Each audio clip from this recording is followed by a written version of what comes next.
Sungguh heran karena memang kita orang Kristen tapi tinggal di Indonesia. Itu yang memang dipermasalahkan. Tapi tidak apa-apa. Kalau saya berdoa supaya semua itu diubah ke dalam bahasa sendiri sehingga lebih bagus. Oke, Bang, sebentar Bang Fraki, saya sapa dulu abang kami ya. Selamat siang abang kami, Bang Jumah. Assalamualaikum warahmatullahi wabarakatuh. Assalamualaikum warahmatullahi wabarakatuh. Nah ini Bang, dia masih yes, dengaran baik banget Bang. Aku nggak pede kalau mereka buka kamera ada Bang Jumnya. Nggak apa-apa, buka lah. Ah, jelek kali, ganteng kali ya Bang. Rusak kameraku nanti. Waduh. Ya, gimana saudara? Jadi, kita diskusi ringan aja. Ya. Jadi Bang Franky ini dia mengakui bahwa dia mengambil kitab ayat-ayat daripada kitab kita.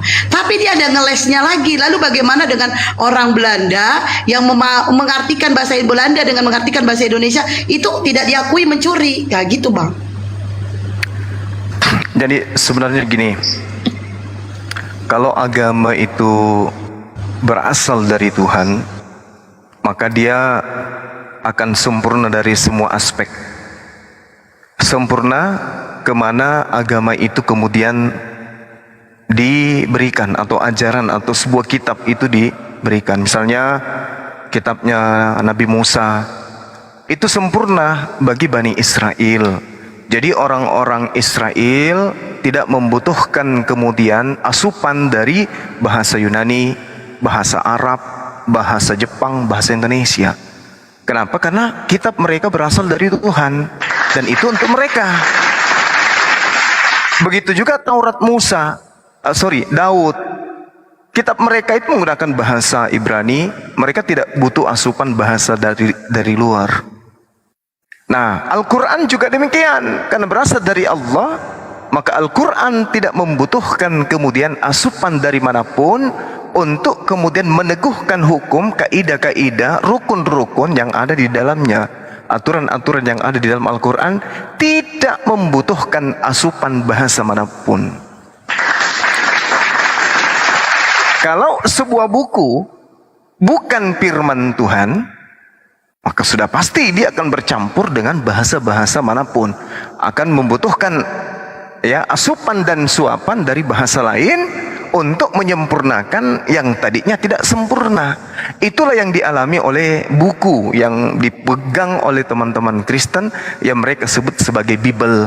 Dan supaya dianggap sebagai firman Tuhan, maka sampul yang tadinya Bible, Biblos, Biblika dirubah menjadi Alkitab. Kalau sampulnya saja cacat, apalagi isinya. Jadi kalau misalnya ada orang Kristen mempertahankan kemudian argumentasi bahwa kitab mereka itu tidak mencomot, tidak mencopot, tidak mengambil dari bahasa kitab orang lain, itu mustahil. Karena Bible sampulnya aja untuk dia akui sebagai firman Tuhan harus pinjam istilah Alkitab. Ini yang perlu saudara-saudara Kristen paham. Yang kedua, cakupan yang ada di dalam sebuah kitab itu pasti cacat logika. Itu udah pasti tuh, cacat logika. Apa itu cacat logika? Irrasional. Apa itu irrasional? Tidak rasional. Kalau tidak rasional berarti tidak ada keseimbangan kebenaran di dalamnya. Itulah yang dimaksud Al-Quranul Karim surah Al-Baqarah ayat 78 dan 79. Nah ini saudara-saudara supaya dipahami. Jadi kalau teman-teman kita kemudian membutuhkan asupan dari Al-Quran dalam terjemahan kitab mereka, itu kita maklumi, disebabkan karena memang kitab mereka itu bukan firman Tuhan dan juga bukan sabda Yesus, tetapi karangan-karangan kemudian yang diterjemahkan dari hasil penyelidikan orang-orang yang tidak dikenal, diterjemahkan ke dalam bahasa-bahasa yang ada di atas muka bumi ini. Inilah yang Al-Quran terangkan, wa minhum ummiyuna la ya'lamuna al-kitaba illa amaniya wa inhum illa yazunnun. Dan di antara mereka ada yang tidak terpelajar alias buta huruf, tidak memahami kitab terdahulu kecuali hanya berangan-angan dan mereka hanya menduga-duga. Makanya isi Bible itu penuh dengan angan-angan dan penuh dengan duga praduga. Makanya teman-teman Kristen membutuhkan asupan dari Al-Quran untuk kemudian supaya kitabnya ini, bukunya ini bisa sedikit agak berasa firman Tuhan gitu loh. Demikian. Baik Bang Juma. Terima kasih penjelasannya sungguh bagus. Jikalau itu orang Indonesia sebagai pengikut Kristus, sungguh dia tidak bisa membahasakan bahasanya sendiri, harus dituntut untuk menggunakan bahasa aslinya. Sedangkan kita berada di negara yang berbeda. Kalau misalnya kita ambil salah satu contoh, ayat itu adalah bahasa Arabik, tapi masih dipakai oleh orang Kristen Indonesia. Nah, dalam penulisan penterjemahan di dalam bahasa, misalnya kita ngambil chapter tadi, itu di translate ke Indonesia pasti akan merujuk kepada yang namanya ayat. Lalu dikatakan Bang Juma bahwa kita harus menggunakan bahasa aslinya. Sedangkan bahasa Indonesia, bahasa yang mengadopsi bahasa, ada beberapa bahasa, yaitu bahasa-bahasa asing yang sudah dibakukan. Nah, disinilah yang menjadi persoalan buat Loh, Bang Juma mental ya? Bang Juma Naikkan lagi Bunda. belum nampak, belum kelihatan. Bang Andi, Assalamualaikum. Waalaikumsalam warahmatullahi wabarakatuh. Di report belum apa-apa. Kenapa Andi, Guru Dawe jangan? Apa ya? Belum apa-apa. Jangan keleculi abang kami. Wah, parah nih. Waduh. Harus signal di sana, sabar aja dulu. Terusnya aja Prengki. Gak ada Bang Nandar yang lanjut. Itu ada Bang Juma udah naik lagi. Terusin Bang Prengki. Baluap ngapain repot-repot sih? Ini saya nunggu 3 hari baru juga 1 menit. Sabar Gindi. Seponi pintu ya kasih laba. Ada Kencang Bang Handi kali loh, lapar. ada Bang Handi moderator loh. Sabar Gindi. Seponi kasih pintu laba. Iya, baru hidup, baru semenit. Oh, kejam kali lah kalian ini. Udah siapkanlah tiang salib aja sekalian, Bang Sumanya. Kalian puas. Janganlah Bang. Bang, kalau Bang Juma disalib nanti dituhankan abang. Kayak mana kami Bang? Nah itu dia makanya. Bunda Esti ajarin Bunda Esti kayak kemarin tuh Bunda Esti biar Bang Kejam Juma kali. ada Iya. di report. Nanti Bang Nandar, Bang, nggak kemarin gitu Bang Juma, Bang Nandar ini kena report kan, terus aku ajarin cara banding. Tadinya kena report sehari, terus 7 hari, akhirnya dia bisa langsung live lagi cuma 5 menit doang. Itulah syukurlah. Ya, Bunda Juma nanti dah. diajarin coba nanti. Iya. Assalamualaikum nanti Bunda pas- Juma. Waalaikumsalam warahmatullahi wabarakatuh. Nanti pas gak ada hotel. Lanjut. Bang Imrus, Bang Lanjut. Andi. Iya lanjut. Silakan ditanggapi Saudara Prengki. Santai aja Bang Prengki ya. Sampaikan kepada teman-teman Kristen, tidak usah main lapor lah, santai aja. Silakan.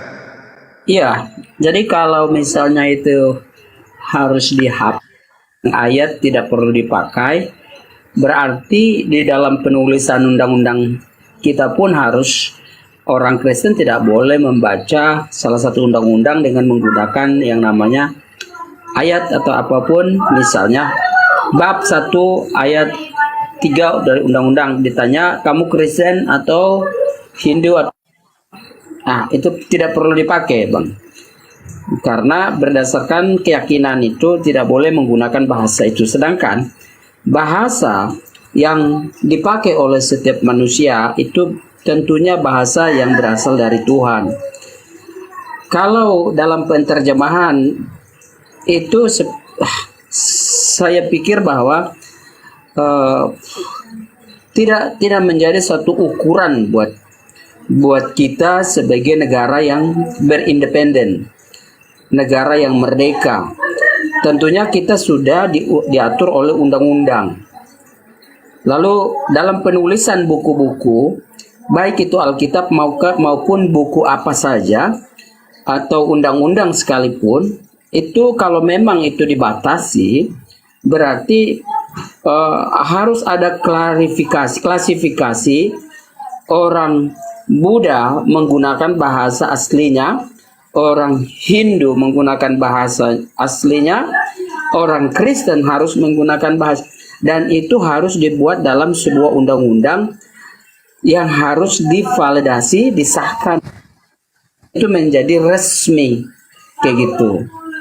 Jikalau tidak, maka orang Kristen yang tinggal di negara Indonesia akan membuat suatu apa istilahnya, entah itu bahasa-bahasa yang dituangkan dalam buku-buku apapun yang merujuk kepada bahasa harus bahasa asli sebagai imani yang dia yakini. Jadi dia tidak perlu harus menggunakan bahasa Indonesia yang sudah disahkan oleh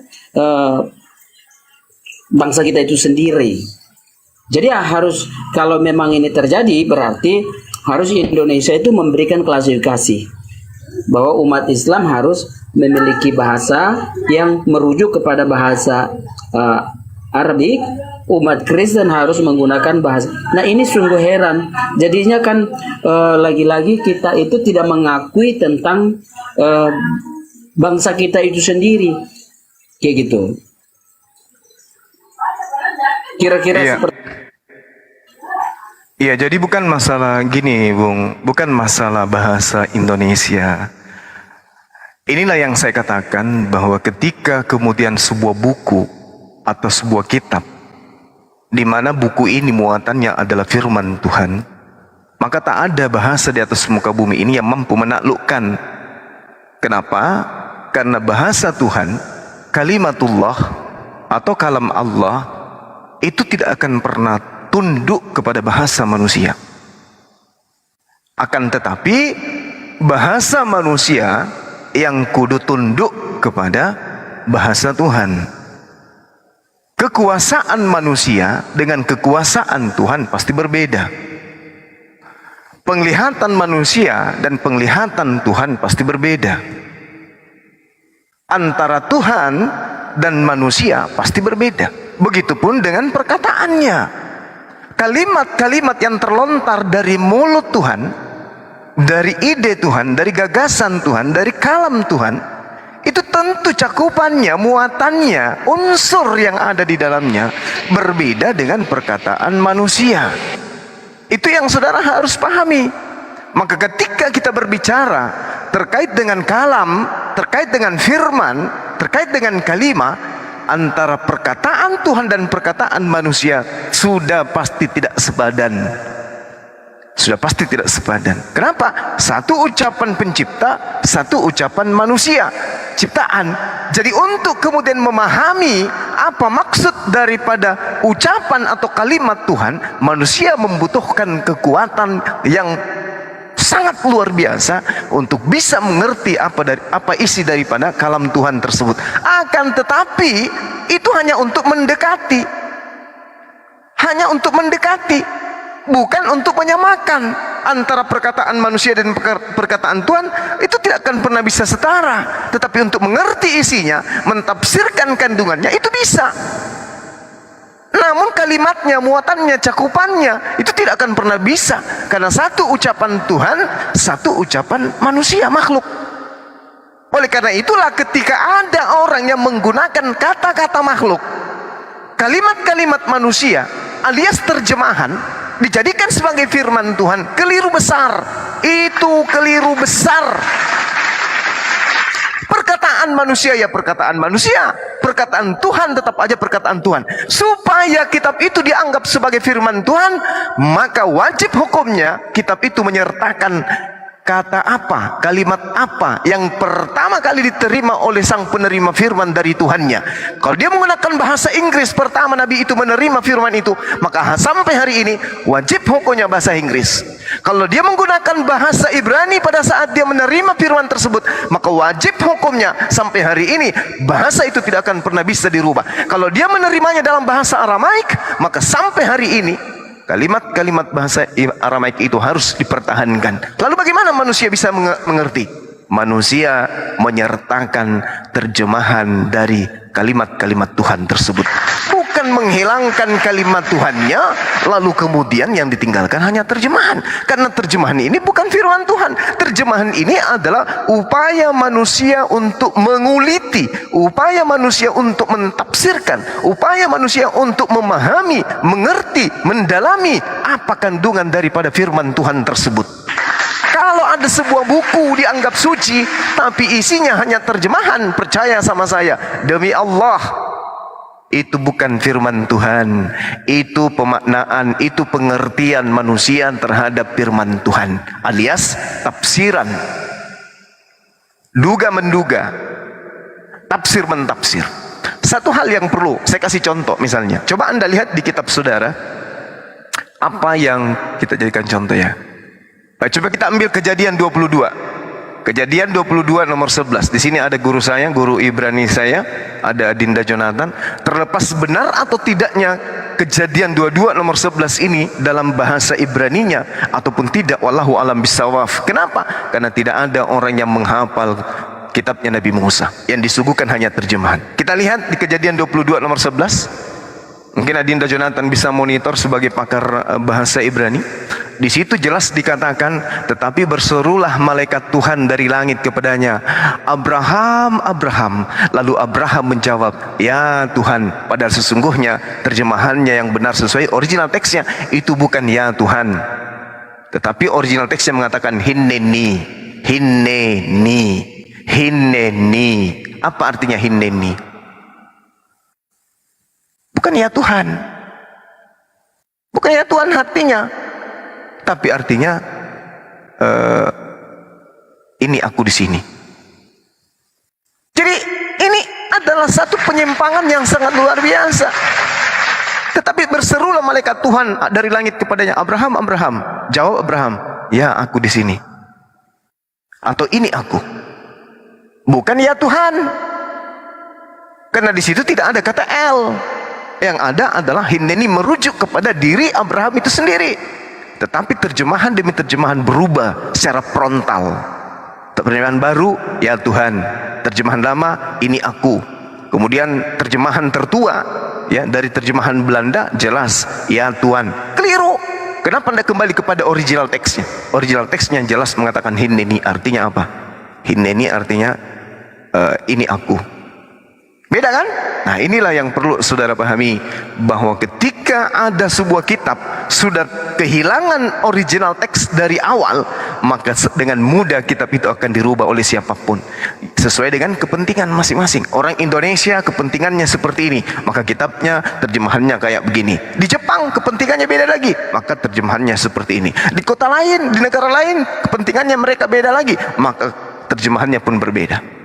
Nah, inilah yang dikatakan oleh Al-Quranul Karim, fawailul lilladzina yaktubuna al-kitaba bi'aidihim thumma yaquluna hadza min indillah.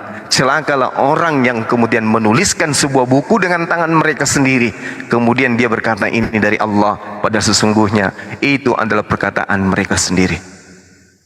Oke? Silakan Anda tanggapi ya.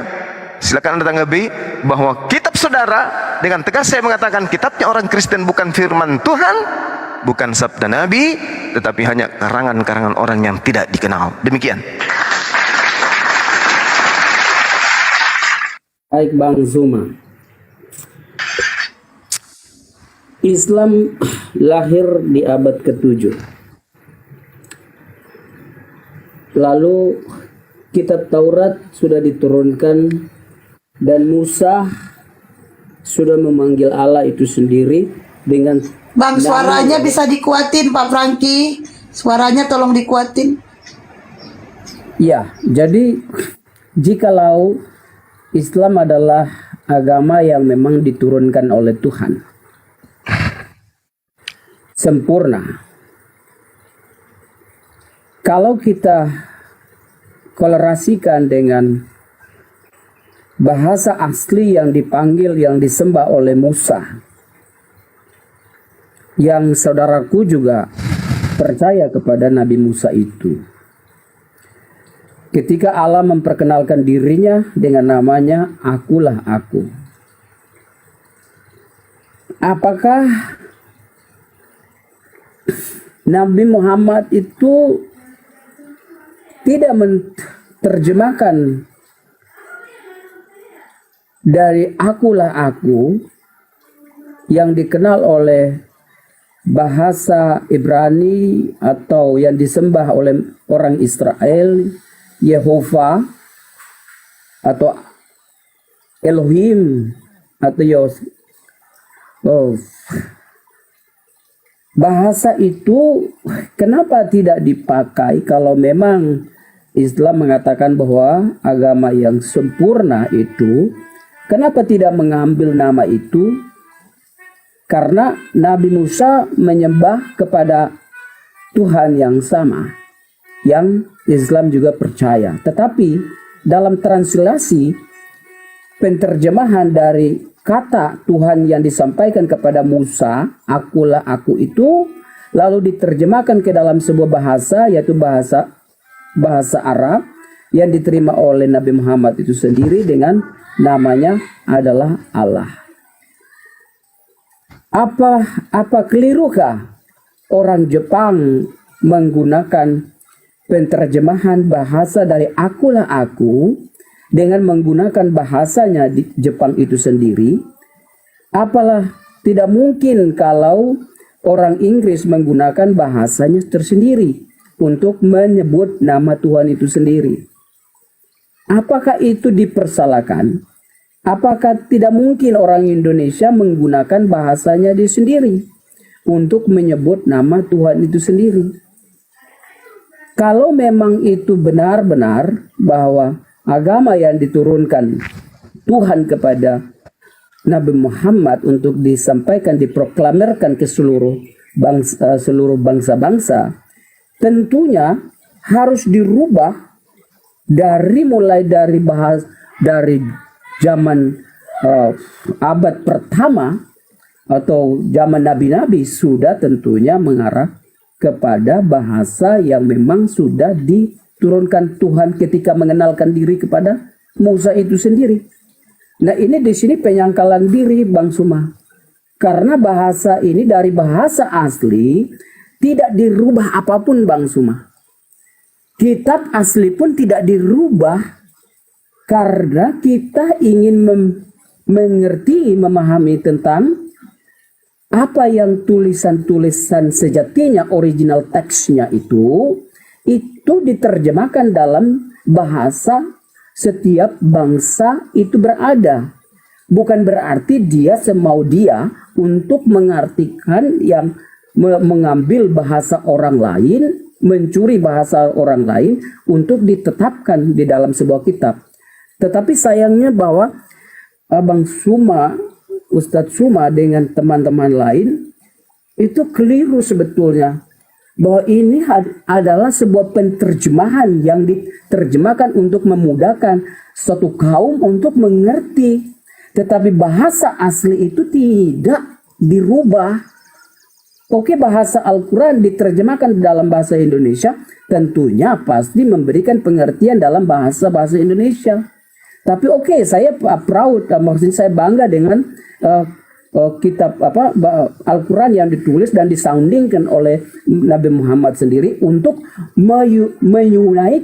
untuk menyatukan umat muslim di seluruh dunia untuk belajar tentang bahasa yang sama yang dituliskan dalam sebuah buku yang namanya Al-Quran itu, supaya disebarluaskan ke seluruh muka bumi untuk dipakai bahasa itu sendiri. Tetapi dalam realita kehidupan itu kita tidak bisa, kalau jikalau itu Alkitab atau Al-Quran itu sendiri menyampaikan untuk kita harus menggunakan bahasa Tuhan, kenapa harus berbeda bahasa Indonesia dengan bahasa Arab? Sedangkan memang Nabi Muhammad memang dia punya kelebihan bahwa dia diturunkan Al-Quran itu untuk dia. Tetapi bukan berarti bahasa yang diturunkan itu adalah bahasa yang memang diberikan Allah untuk disampaikan ke seluruh dunia. Tidak, karena bahasa di setiap suku bangsa itu berbeda. Nah, kalau misalnya Bang Suma membuat satu narasi demikian dengan kawan-kawan untuk menyalahkan orang Indonesia karena menggunakan translasi dari bahasa aslinya ke bahasa Indonesia, itu kesalahan besar Bang Suma. Itu bukan kesalahan tapi kekeliruan besar Bang Suma. Karena kita berbicara dalam kapasitas dalam suatu bangsa. Oke, bahasa Inggris mengatakan Tuhan itu adalah God. Bahasa Indonesia pasti menyampaikan dengan bahasanya berbeda. Bahasa Jepang pasti menggunakan bahasa yang berbeda. Nah, sekarang Bang Suma tidak mengakui dalam penulisan di dalam sebuah buku, yaitu Al-Quran atau Bible, bahasa yang dipakai oleh Alkitab, oke lah, let's say Bible, itu Anda mengatakan bahwa itu tidak sempurna. Sedangkan kita yang berkomunikasi sekarang saat ini adalah bahasa Indonesia yang kita gaungkan di setiap hari. Nah, sekarang kita melarang untuk dalam penulisan harus menggunakan bahasa asli. Tidak mudah untuk kita pakai bahasa asli itu karena tidak semua orang mengerti tentang bahasa asli itu. Gitu Bang Suma. Jadi ada kekeliruan sebetulnya. Ini sebetulnya tidak perlu diperdebatkan tentang translasi. Lalu kita membuat suatu diskredit, merendahkan sebuah kitab dengan menyatakan bahwa kitab suci orang Kristen itu bukan firman Tuhan. Jadi kalau menurut Bang Suma, firman Tuhan itu yang seperti apa? Gitu. Oke, baik. Iya, baik. Allah Subhanahu wa taala menjelaskan di dalam Al-Qur'anul Karim, Bismillahirrahmanirrahim, "Wa ma arsalna mir rasulin illa bilisani qaumi liyubayyana lahum wa yudillu Allah may yasha'u wa yahdi may yasha' wa huwal azizul hakim." Jadi Allah mengatakan tidak mengutus seorang utusan pun melainkan dengan menggunakan bahasa kaum di mana utusan tersebut diutus.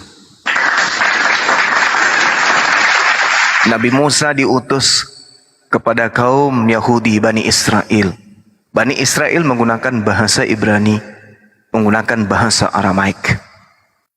Cakupannya kemudian, maka mereka harus mempertahankan firman Tuhan dalam bahasa aslinya.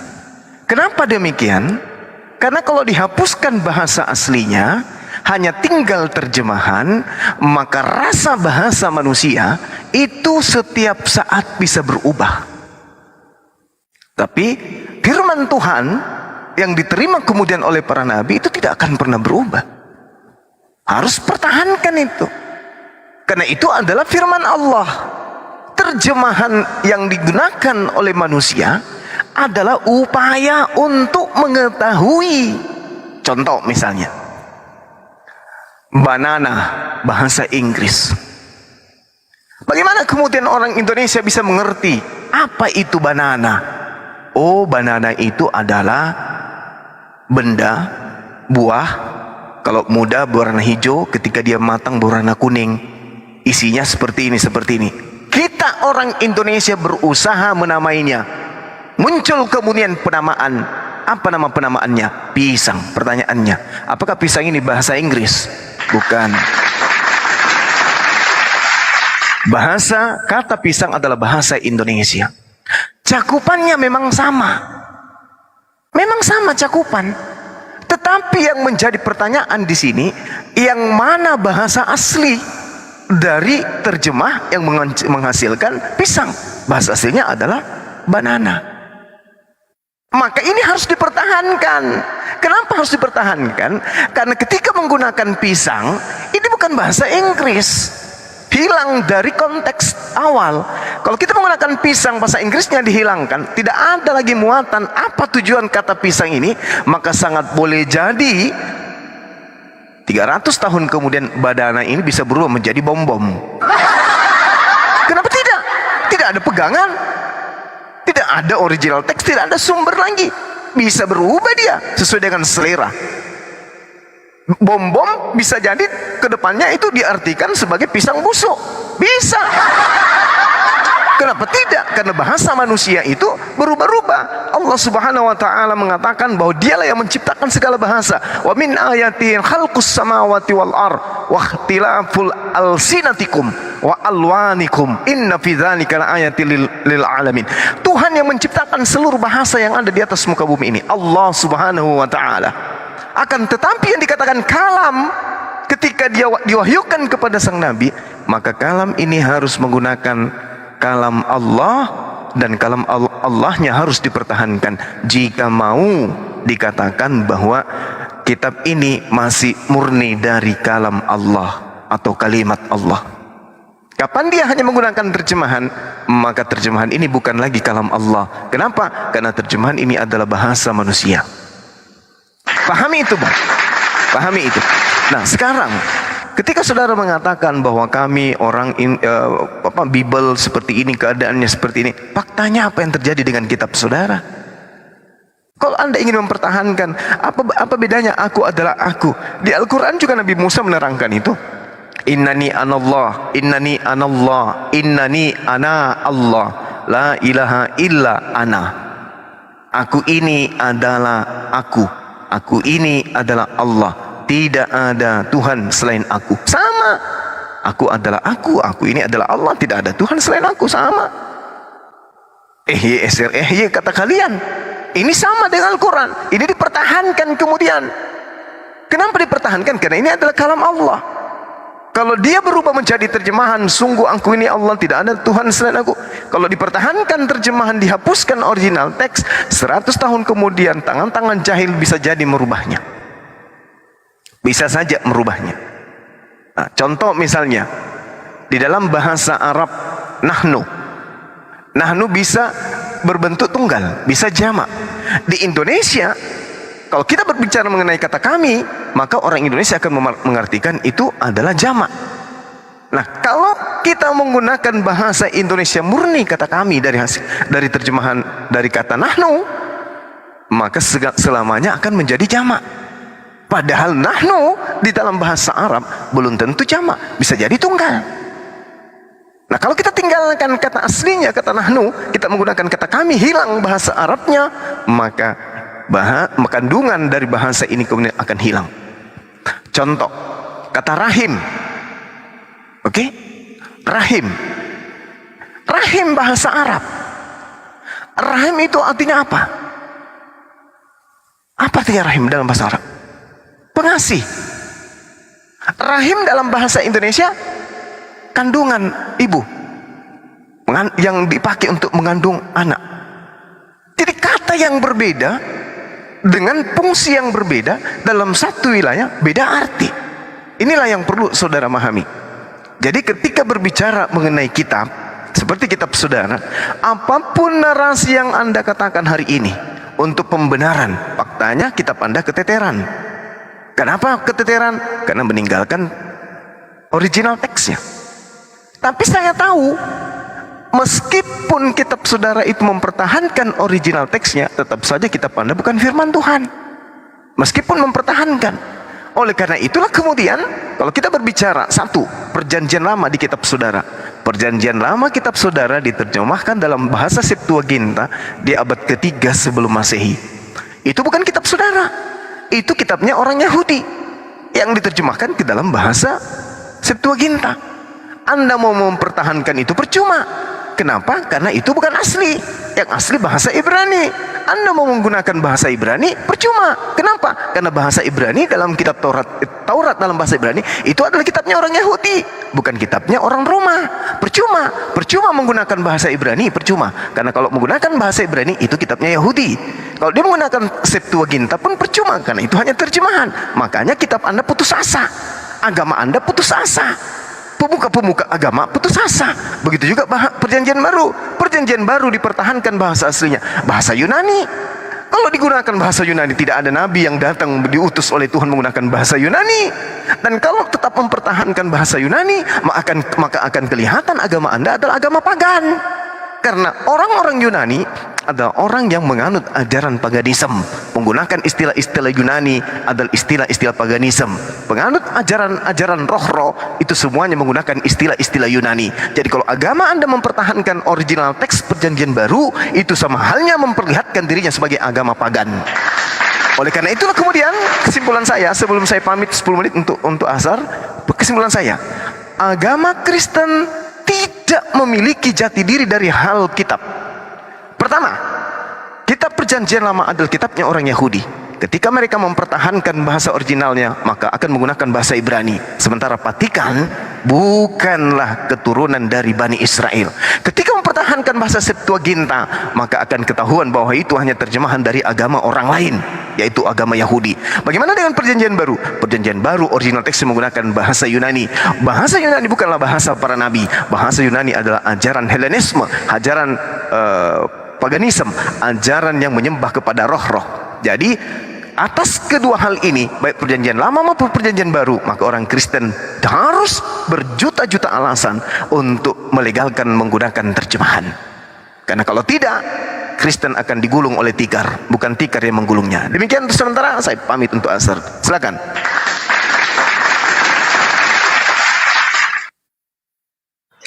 Ya, lagi-lagi Bang Zuma itu hanya seputar tentang menarasikan tentang bahasa teks asli. Tapi Bang Zuma itu lagi-lagi lupa bahwa apa yang sudah dikata artinya Bang Zuma gali lubang tutup lubang, masuk ke lubang yang sama. Saya pikir dari tadi saya sudah menjelaskan, sekalipun Kristen menggunakan bahasa penterjemahan karena diakibatkan kita berada di tempat yang berbeda untuk mempermudahkan, tetapi tidak menghilangkan bahasa aslinya. Jadi penterjemahan itu tidak menghilangkan. Seperti tadi kata Bang Zuma, kenapa Tuhan memperkenalkan diri kepada Musa, akulah aku.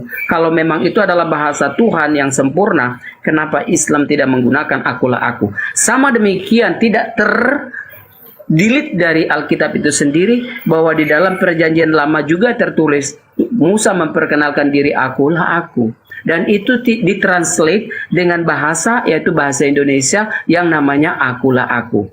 Dari tadi Anda menganalogikan tentang pisang dari bahasa Inggris yang namanya banana, lalu orang Indonesia itu tidak mengerti. Kita memiliki penamaan yang tersendiri.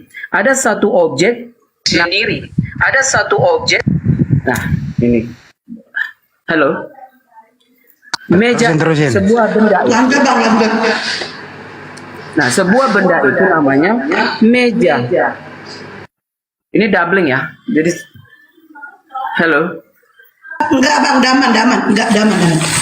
Ya, jadi kalau menganalogikan itu adalah fungsi dari translation itu.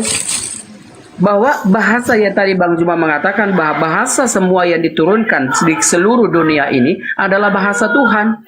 Kalau bukan itu bahasa Tuhan, maka kita tidak akan saling mengerti satu sama lain. Karena di setiap daerah, di setiap suku, setiap bangsa pasti memiliki bahasa yang berbeda. Tetapi kita merujuk kepada original teksnya, bahwa original teks yang di dalam penulisan di dalam Bible itu merujuk kepada teks aslinya. Jadi itu ditranslasi untuk mempermudahkan oleh setiap suku bangsa itu Bro Prengki, boleh saya potong bro? Kalau Bang Zuma sholat, kalau menurut Anda terjemahan original teks Bible itu ke bahasa Indonesia yang Anda pegang itu menurut Anda benar adanya atau ada yang keliru Bang?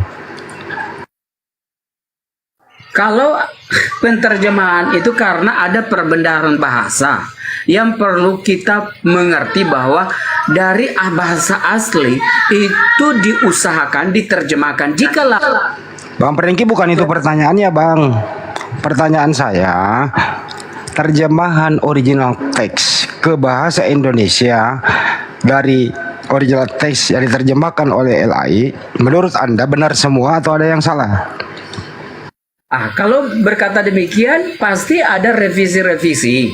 Dari tadi kita eh, blokir permanen mengatakan ada pencurian ayat di situ. Enggak, langsung dijawab aja, ada atau enggak, Bang? Kalau menurut saya bahwa itu adalah penerjemahan yang sudah diterjemahkan dari bahasa asli dan itu sempurna Duh, menurut saya. Abang kok Frankie kok jawabannya muter ya. Ini kan yang dibahas nih, bahwa itulah perlunya original teks yang harus dimengerti. Dan kalau kira-kira ada yang tidak sesuai dengan keadaan, cek original teks. Saya tanya, kira-kira LAI ini terjemahannya ada yang keliru atau benar semua, gitu loh jawabannya. A, ada yang keliru, B, benar semua. Kalau kekeliruan itu tentu ada. Tentu ada kekeliruan. Oke. Tentu Nah, ada kalau kekeliruan. sudah ada yang keliru, kenapa Anda ngeyel dari tadi diluruskan oleh Bang Nyuma yang keliru itu? Salah. Kekeliruan itu dalam penerjemahan tentu ada, Bang. Tentu ada. Kekeliruan itu pasti ada. Tetapi bukan berarti menghilangkan teks aslinya dari Bible itu sendiri. Nah, sekarang Jadi, Bang Prengki, kalau sudah ada yang keliru, apakah masih Anda beriman terhadap yang keliru itu? bukan, itu Anda salah. Saya mengatakan bahwa dalam penerjemahan ini kan terjemah bahasa asli diterjemahkan dalam bahasa Indonesia. Jika ada kekeliruan di situ, bukan berarti menghilangkan keaslian, bukan berarti menghilangkan nilai dari bahasa asli tersebut. Tidak, bahwa Alkitab Bible yang diturunkan dalam bahasa Ibrani atau Aramaik itu tetap sempurna gitu. Cuma di dalam penerjemahan ke bangsa Indonesia lalu mengadopsi berbagai macam bahasa, di situ ada kekeliruan bahwa ada pendekatan proximity dalam Langsung penerjemahan. ke topik. Itu tidak ada masalah buat kita. Langsung ke topik, Bang. Jadi ya, saya juga nggak terlalu ngerti sih, ada guru saya di sini gitu ya. Contoh satu di Kejadian 16:12. Anda punya data di situ. Saya itu kalau diskusi cepat sambil nunggu Banyuma. Anda punya Bible di situ Kejadian 16:12? Bentar, saya buka ya, Bang. Ya, buka dulu. Kejadian 16. 12. Bentar, Bang. Ya, Kores atau Bang Dandar? Bisa dibantu nanti, Bang Dandar. Kores.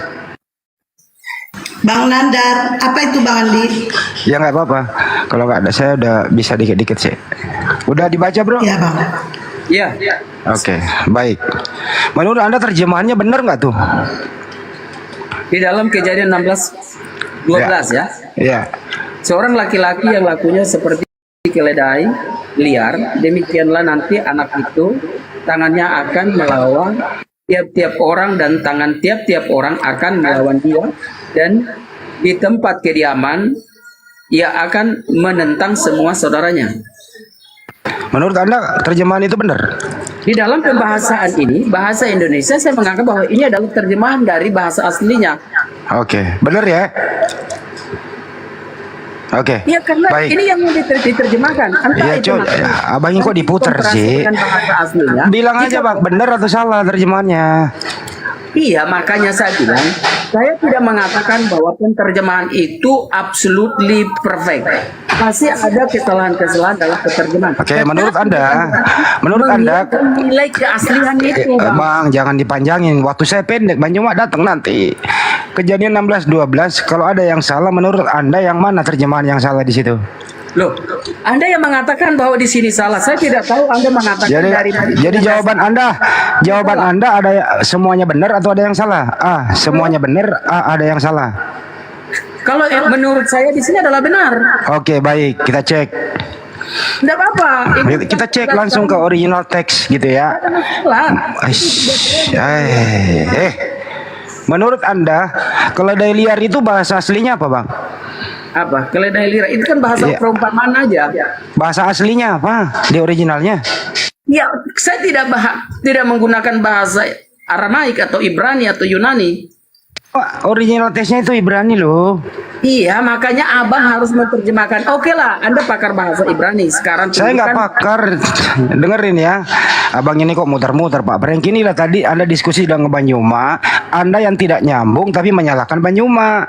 Bukan tidak nyambung. Aduh, ini kekeliruan. Inilah yang Ya ini anggap lagi keliru. Ini langsung ke topik aja, langsung ke Ya, ini. langsung ke aslinya ya. Kita Ya, cek, silakan. kita cek. Silakan cek alasan. Jadi di sini Gabrulnya LAI menerjemah karena memang Ismail itu mau dikatakan kalau dia liar. Padahal di sana original tesnya itu parah. Gitu ya. Di sini diartiin dirubah menjadi pere. Nah, pere itu kalau dia liar, original tesnya parah, artinya lelaki yang subur. Ah, ini salah terjemah, coy. Nah, gini-gini aja lo kok nggak bisa sih. Nah, ini resikonya kalau Anda hanya mengkonsumsi terjemahan. Gitu maksudnya Bang Juma tadi. Bukan mengkonsumsikan terjemahan, karena kita lakunya berada di daerah bangsa kita sendiri. Maka dari itu saya mengatakan bahwa Lembaga Alkitab Indonesia adalah manusia yang menuliskan kembali, menerjemahkan kembali. Jikalau ada kekeliruan di situ, maka kita perlu harus klarifikasi dengan. Nah, ini saya kasih tahu Anda ngeyel kok. Artinya Anda bilang tidak ada semuanya masalah. benar. Dikasih tahu Artinya masih begini, Bang. ngeyel. Begini Bang, bahwa saya udah mengatakan bahwa tidak akan menghilang nilai dari Alkitab itu sendiri. Justru nilainya itu amburadul kalau salah terjemah. Ini Gimana kesalahan. sih abang ini? Anda kesalahan.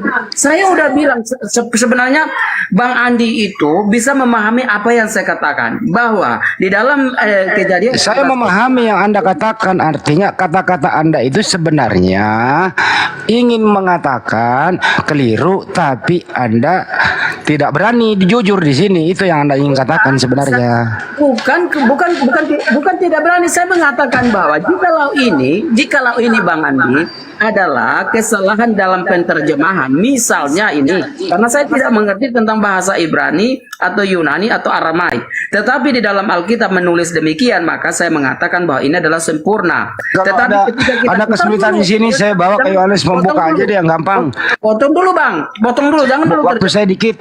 Iya Bang, Ya, Anda Yohanes 1 itu ada kata theos. Menurut Anda, kata theos itu diterjemahkan ke bahasa Indonesia apa? Kalau Theos, nah ini kalau saya tidak mengerti, Theos itu adalah Tuhan. Kenapa di LAI Allah? Kenapa?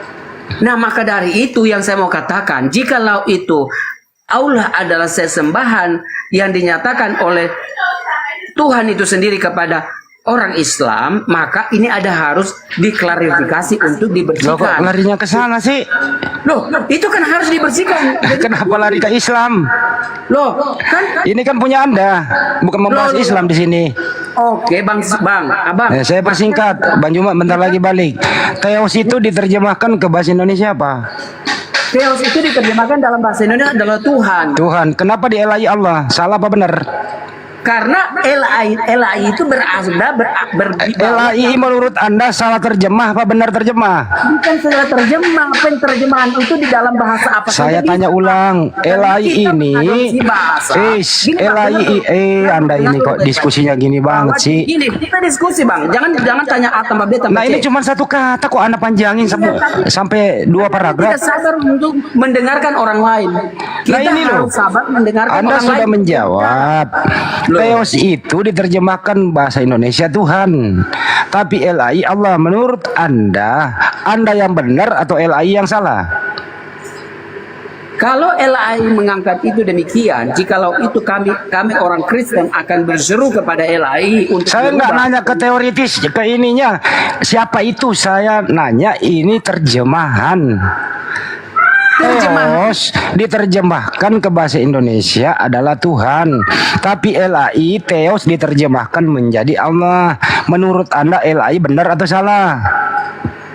Kalau dalam bahasa yang Anda katakan bahwa LAI itu salah, jikalau LAI bukan bagian dari Indonesia ini sendiri, tapi LAI Jawabannya ke sana ya.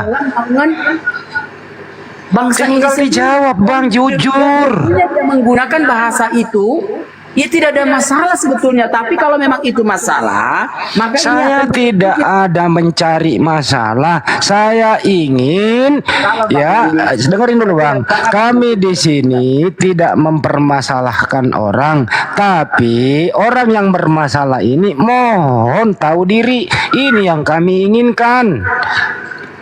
Karena nggak usah nyari masalah Bang, Anda udah bermasalah. Justru orang yang bermasalah ini kami ingin Anda itu menyadari permasalahan Anda dengan edukasi satu kata. Artinya apa? Theos itu diartiin ke Indonesia Tuhan. Theos diartiin ke Indonesia salah. Nah, permasalahan Anda ini, Anda yang bermasalah, mohon sadar supaya tidak bermasalah lagi. Oke? ya itu pandangan Anda punya kepentingan. Nah, inilah kalau bermasalah bahagia. Anda ini sebenarnya bermasalah tapi bahagia di atas permasalahan. Bukan, Anda itu hanya ingin mempertahankan diri karena hanya dengan bahasa. Tetapi bahasa yang disampaikan kepada Tuhan kepada setiap umat di muka bumi adalah bahasa yang memang dimengerti oleh siapapun. Aduh, kemana-mana. Mempersalahkan. Nah, Saya cek sekali lagi, Banyuma udah kelar. Saya cek sekali lagi.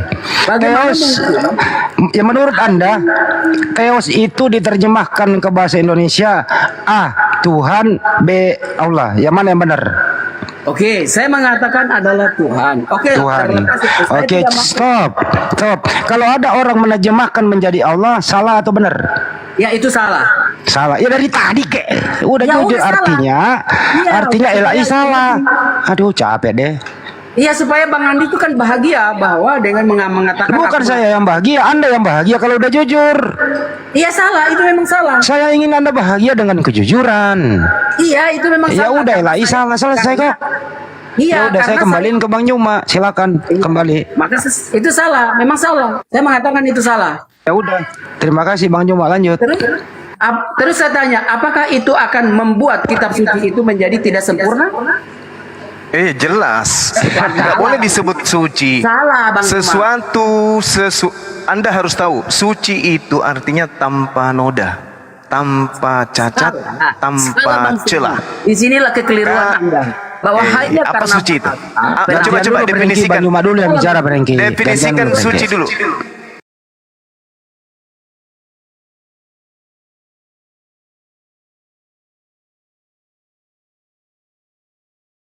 Definisikan suci dulu. Definisikan suci. Dalam hal ini penterjemahan ada kekeliruan, tetapi tidak menghilangkan bahasa aslinya, tidak menghilangkan satu titik iota pun tidak akan menghilangkan yang namanya Alkitab yang atau bahasa Bible yang diturunkan oleh Tuhan itu sendiri secara bahasa original teksnya itu tetap sempurna absolutely. Tapi kalau dalam penterjemahan saya mengakui bahwa tadi mengatakan simple contoh example bahwa Theos itu adalah Tuhan tapi diterjemahkan menjadi karena lembaga Indonesia mengambil bahasa Arab yang diadopsi menjadi bahasa baku yaitu Allah itu sendiri. Saya mengatakan oke, let's say saya mengikuti apa yang dikatakan itu salah, benar. Itu benar. Jadi saya mengakui bahwa itu salah tetapi tidak menghilangkan kebenaran dari Alkitab aslinya kayak gitu Bang. Bukan berarti salah total lalu Anda mengatakan itu tidak sempurna. Kan saya sudah katakan kepada saudara bahwa kitabnya orang Kristen, sekali lagi saya ulang, kitabnya orang Kristen bukan firman Tuhan. Kan udah saya bilang sama saudara. Dan saya bernarasi panjang. Yang disebut terjemahan itu bukan firman Tuhan.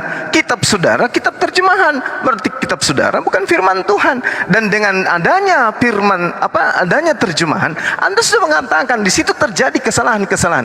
Dengan kata lain, kitab Anda bukan kitab suci. Kalau dia bukan kitab suci, berarti dia kitab kotor. Kalau dia kitab kotor, tidak layak dijadikan sebagai jalan menuju kepada surga. Mantap. Apanya yang salah? Apa yang salah? Ini kayak Zuma, Bang. Sekarang saya tanya sama saudara. Dengarkan saya, dengarkan. Dengarkan saya. Anda yang harus dengarkan saya. Anda yang harus dengarkan saya. Gini. Sebuah kitab dikatakan suci bila di dalamnya tidak ada noda. Kitab saudara sudahlah terjemahan, sudah terjemahan salah terjemahan. Bagaimana mau dikatakan kitab suci kalau begitu? Udah terjemahan, full terjemahan sesuai dengan original teks pun tidak bisa dikatakan kitab suci. Karena yang dikatakan kitab suci adalah kalimat-kalimat Tuhan yang diterima oleh utusan, oleh nabi, oleh rasul. Terjemahan bukan perkataan rasul yang diterima dari Tuhan, bukan. Terjemahan adalah bahasa manusia di dalam mentafsirkan, memaknai dan mengetahui, mendekati isi kandungan daripada firman Tuhan. Kitab saudara tidak. Sudahlah terjemahan satu. Terjemahan ini pun salah. Artinya sudah jatuh ketimpa tangga lagi. Udah ketimpa tangga, nyosor masuk ke got. Itu kitab saudara. Itu kitab saudara. Maka Anda mau bernarasi panjang seperti apapun, kembali saya katakan kepada saudara, camkan baik-baik. Semua yang umat Islam juga dengarkan baik-baik. Kitabnya orang Kristen itu terdiri dua bagian yang menjadi clipping kemudian. Yang pertama mereka sebut Perjanjian Lama. Perjanjian Lama ini adalah kitabnya orang Yahudi yang bahasa original teksnya adalah bahasa Ibrani. Kristen sebagai agama penyusup ingin mempertahankan bahasa Ibraninya tidak mungkin, karena mereka bukan orang Yahudi dan kitab itu memang hanya untuk orang Yahudi. Satu. Kedua, orang Kristen ingin mempertahankan bahasa Septuaginta. Bahasa Septuaginta Perjanjian Lama itu adalah terjemahan dari kitabnya orang Yahudi. Lebih parah lagi, maka itu tidak dipertahankan. Dengar?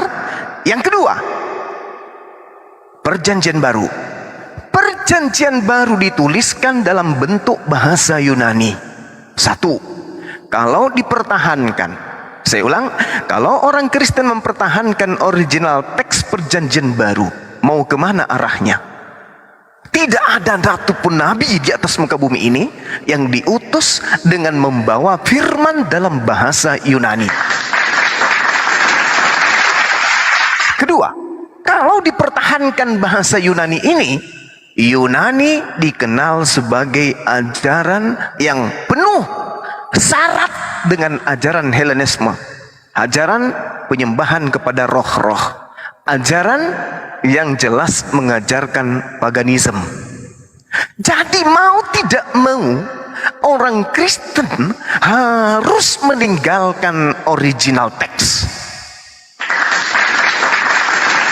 Kalau dia pertahankan bahasa Ibrani dalam Perjanjian Lama, maka dia ketahuan bahwa mereka adalah serigala nyamar domba. Kalau dia mempertahankan bahasa Yunani dalam Perjanjian Baru, maka mereka dengan kata lain mempertahankan agama paganisme. Hancur Kristen itu. Maka mereka harus menerjemahkan ke terjemahan demi terjemahan demi terjemahan demi terjemahan. Apa yang terjadi? Bagi orang yang sehat akal akan meninggalkan agama tersebut. Kenapa? Dua kitab yang mereka clipping, dua-duanya bukan firman Tuhan, dua-duanya bukan sabda Nabi, tetapi hanyalah terjemahan-terjemahan, entah yang terjemahkan ini siapa. Demikian. Bantah saya dengan ilmu, jangan cuma nyerocos. Silakan. Cuma jadi hanya ambil kesempurnaan Alkitab terjemahan. Tetapi Anda sudah mengatakan bahwa semua bahasa yang diturun adalah bahasa Allah, bahasa Tuhan itu sendiri. Kenapa orang Kristen Torah, Perjanjian Lama, yang masih mempertahankan ajaran Kristus? Karena Kristus kan berasal dari bangsa Yahudi. Pertahankan, nah itu adalah dasar patokan untuk kita tentang Kristus itu sendiri. Karena dia turun dari sana, maka tentunya kita merujuk kepada situ. Kalau misalnya itu tidak sempurna, lalu di dalam Islam pun bahwa bukan sementara ini memang diajarkan untuk belajar Zabur, Taurat dan Injil. Dan itu harus. Kenapa kalau memang itu sempurna, kenapa tidak perlu harus belajar kitab para nabi-nabi? Kenapa harus dipelajari itu semua? Tentunya juga kekristenan juga adalah patok dasar, based on that, artinya dasar dari kekristenan adalah di mana Kristus itu terlahir di bangsa itu sendiri, yaitu bangsa Yahudi. Oleh karena itu kita tidak terlepas dari yang namanya para nabi-nabi itu. Nah, Islam juga mengajarkan tentang hal ini, dan Islam dituntutkan untuk belajar tentang yang namanya Zabur, Injil dan Torah.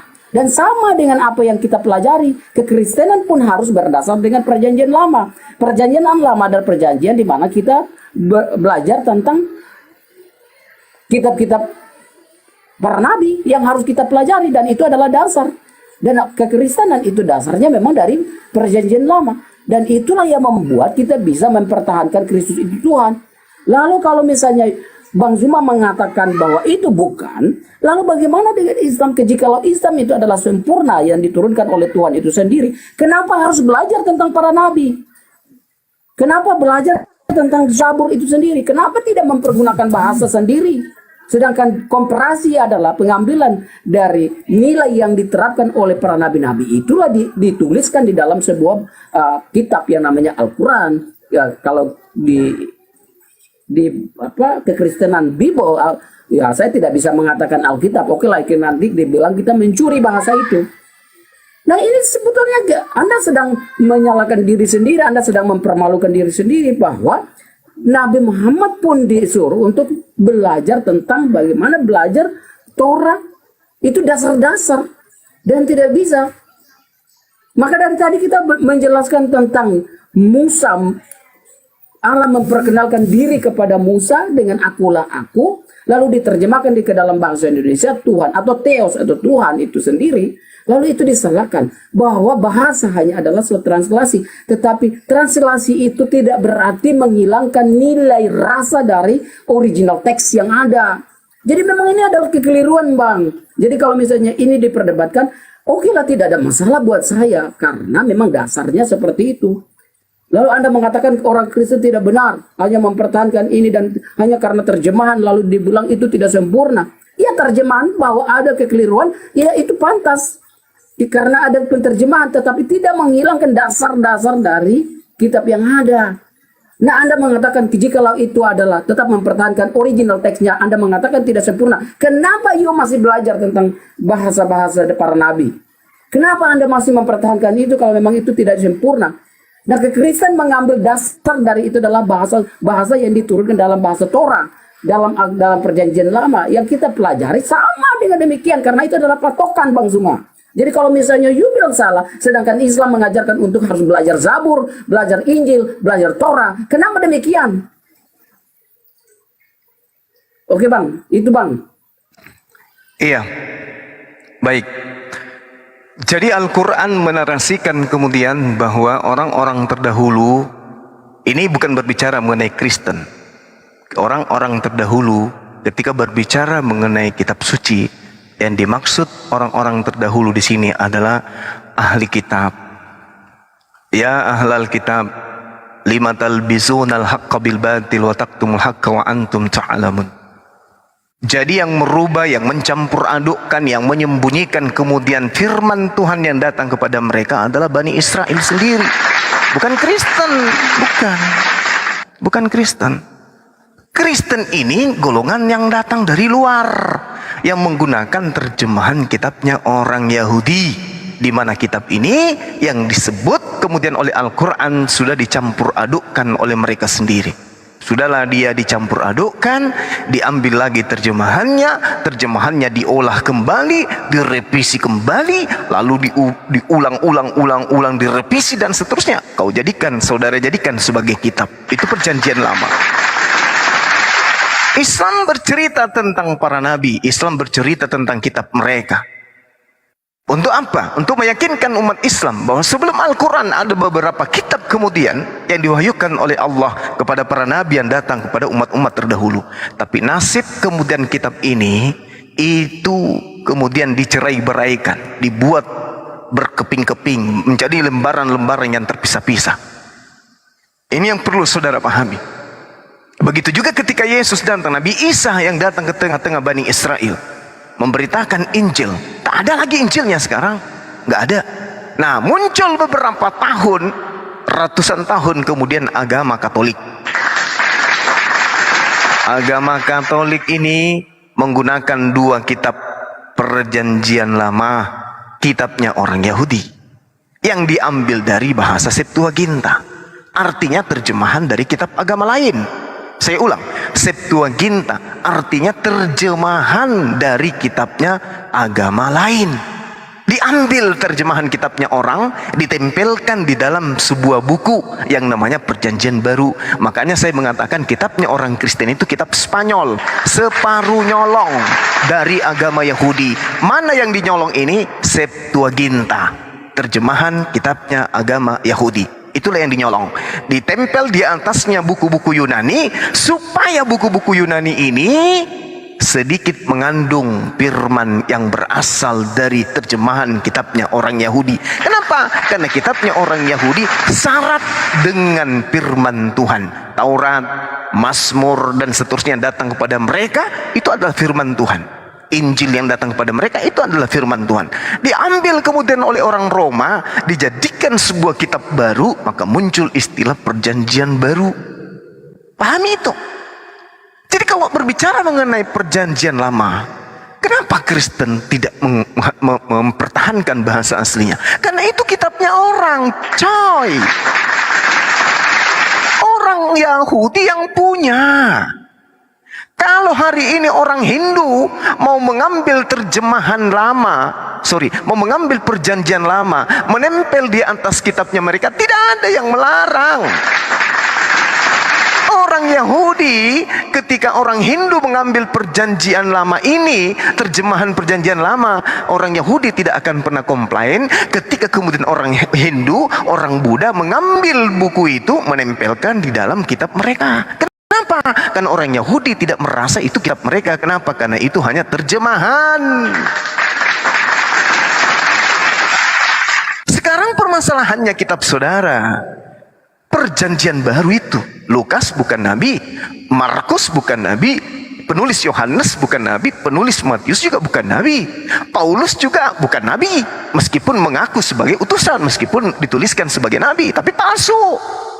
Jadi buku-buku yang Anda gunakan saat ini itu bukan firman Tuhan, bukan sabda para nabi, tetapi hanya terjemahan dari kitabnya orang lain, agama lain. Lalu yang satunya adalah tulisan-tulisan yang dihasilkan dari hasil penelitian dalam bahasa Yunani. Makanya tidak bisa dipertahankan. Perjanjian Lama ketika dipertahankan original teksnya, maka larinya ke kitabnya orang Yahudi. Kan lucu ketika kita masuk ke gereja, buka kitab Perjanjian Lama, yang muncul bahasa Ibrani. Lah ini kan kitabnya orang Yahudi. Kan lucu kan? Lucu. Terus buka lagi Perjanjian Lama, Perjanjian Baru, bahasa Yunani. Yang muncul Theos, yang muncul Zeus, yang muncul semua konsep-konsep pemahaman ajaran orang Yunani. Berarti ada sana logos, ada Theos. Gimana tuh? Maka yang muncul kemudian nantinya adalah penyembahan terhadap dewa matahari. Anak-anak Tuhan yang adalah kemudian diperingati pada hari Minggu, santai, hari matahari akan muncul itu. Maka tidak ada kemudian alasan orang Kristen mempertahankan bahasa original teks kitabnya. Kenapa? Apabila mereka mempertahankan Perjanjian Lama dalam bentuk original teks, maka yang muncul kitabnya orang Yahudi. Kalau mereka mempertahankan Perjanjian Barunya dalam original teks, maka kelihatan ajaran paganisme. Maka solusi yang paling baik bagi orang Kristen adalah menerjemahkan kitabnya ke bahasa-bahasa lain, meninggalkan cangkang, mereka keluar tanpa cangkang. Makanya mereka menggunakan pembungkus badan dengan istilah-istilah Islam. Pahami itu. Anda tahu kalomang? Anda tahu kalomang? Itulah agama saudara. Bedanya kalomang dengan agama saudara, kalomang masih ada cangkang, kura-kura masih ada cangkang. Agama Anda sudah tidak punya cangkang. Kenapa? Cangkangnya itu bahasa Ibrani, cangkang dalamnya itu adalah bahasa Yunani. Sedangkan isi perutnya terjemahan, dan hasilnya kemudian Anda membungkus kitab Anda dengan istilah-istilah dari agama Islam. Apes, pedis, dan itulah kebenaran. Saya tidak ingin menyudutkan. Saya hanya ingin meluruskan kemudian pemahaman saudara bahwa kitab saudara bukan firman Tuhan dan kitab saudara bukan sabda para nabi. Saudara punya kitab sampulnya aja harus menggunakan pakaian Islam. Tuhannya pun harus menggunakan istilah-istilah Tuhannya umat Islam. Inilah bukti bahwa kitab saudara jauh dari kebenaran. Tidak boleh bagi kami umat Islam tak boleh disebut kitab suci kitab saudara itu. Layaknya umat Islam menyebut kitab saudara hanya buku clipping. Demikian. Baik Bang Sema, jikalau Anda mengatakan demikian bahwa kitab hanya meninggalkan cangkangnya, sedangkan Ini kan Anda sedang menyudutkan bangsa Indonesia, bangsa yang umat Kristen yang berada di dalam negara kita. Hanya dengan menggunakan menerjemahkan. Bagaimana jikalau orang Inggris yang menggunakan bahasa God, Theos itu menjadi God. Apakah orang Inggris mencuri bahasanya, bahasa Arab? Tidak kan? Dan itu tidak melunturkan bahasa aslinya. Theos ya Theos, bahasa original teksnya yang diambil ditranslasi ke dalam bahasa Inggris dari kata Theos menjadi Tuhan, God itu sendiri, lalu dari God itu turun menjadi bahasa Indonesia menjadi Tuhan, atau yang mungkin elai kesalahan Anda itu salah, atau dia memang berdasarkan karena dia berada di dalam payung bangsa Indonesia sendiri, dia menggunakan bahasa yang sudah lazimnya yang dipakai, yang dibakukan, karena bahasa Indonesia itu bahasa yang mengadopsi beberapa bahasa, entah itu bahasa Arab, bahasa Belanda, bahasa Inggris. Itu adalah hasil adopsi. Nah, di situ ada pembakuan bahasa, maka dipakailah LHI dalam penerjemahan. Oke, maka dari itu, kekeliruan itu. Sekarang jikalau itu akan di-delete dari bahasa yang ada, baiklah kita orang Kristen tidak boleh mempergunakan bahasa yang dipakai oleh bahasa Arab. Jadi kita mulai harus membuat satu klasifikasi. Tetapi yang poinnya saya kasih poin yang ini adalah bahwa Anda mengatakan bahwa ketidaksempurnaan Alkitab itu atau Bible itu yang ditranslasi ke dalam bahasa Indonesia, lalu itu mendapat suatu ketidaksempurnaan terhadap Alkitab dalam Bible itu sendiri. Padahal Anda tahu bahwa Bible itu berdasarkan bahasa original teksnya yang diambil dari bahasa Ibrani atau Aramaik atau Yunani, dan itu diambil dari dasar itu dan tidak terlepas dari bahasa aslinya dalam penterjemahan. Karena memang kita berada di daerah yang berbeda, bangsa yang berbeda, tapi bukan berarti menghilangkan original teksnya, Bang Suma. Nah, kalau misalnya Anda mengatakan bahwa orang Kristen boro-boro harus mengambil kitabnya orang Yahudi, ya memang karena itu dasar dari itu untuk kita mengacu menjadi seorang pengikut Kristus dan dinamakan menjadi Kristen itu sendiri. Bangsa Roma bisa mengambil bagian dari itu karena dia memang perjalanannya memang dia mengambil dari storytelling, dari hal-hal kenyataan real story yang terjadi pada waktu itu. Maka beranjaklah dari situ untuk menjadi salah satu pokok dari tolak ukur yang ada untuk dijadikan suatu bahasa yang bisa disampaikan ke seluruh dunia. Maka Yesus mengatakan, pergilah dan baptilah seluruh bangsa menjadi muridku. Dan itu memang benar. Nah, kalau misalnya Bang Zuma mengatakan demikian, lalu bagaimana patokan Anda mengatakan di sini bahwa Islam masih belajar tentang Torah, belajar tentang Zabur, belajar tentang Injil? Bagaimana hal itu terjadi? Karena itu adalah dasar pembahasan tentang kitab para nabi, baik Islam, baik Kristen. Itu adalah dasar utama yang harus kita pakai untuk menjadi satu kesatuan dalam sebuah ajaran itu sendiri, baik itu Kristen maupun Islam. Jadi itu tidak ada masalah buat orang Kristen harus menggunakan bahasa, menggunakan ajaran dari para nabi-nabi, tidak salah. Karena memang berangkatnya dari situ. Kalau tidak ada berangkat dari situ, maka jikalau kita mempertahankan tentang kekristenan itu sendiri, tidak mengabaikan tentang ajaran kitab perjanjian lama, berarti ini ada kesalahan total buat kami. Tetapi kami masih mempergunakan itu karena itu adalah dasarnya.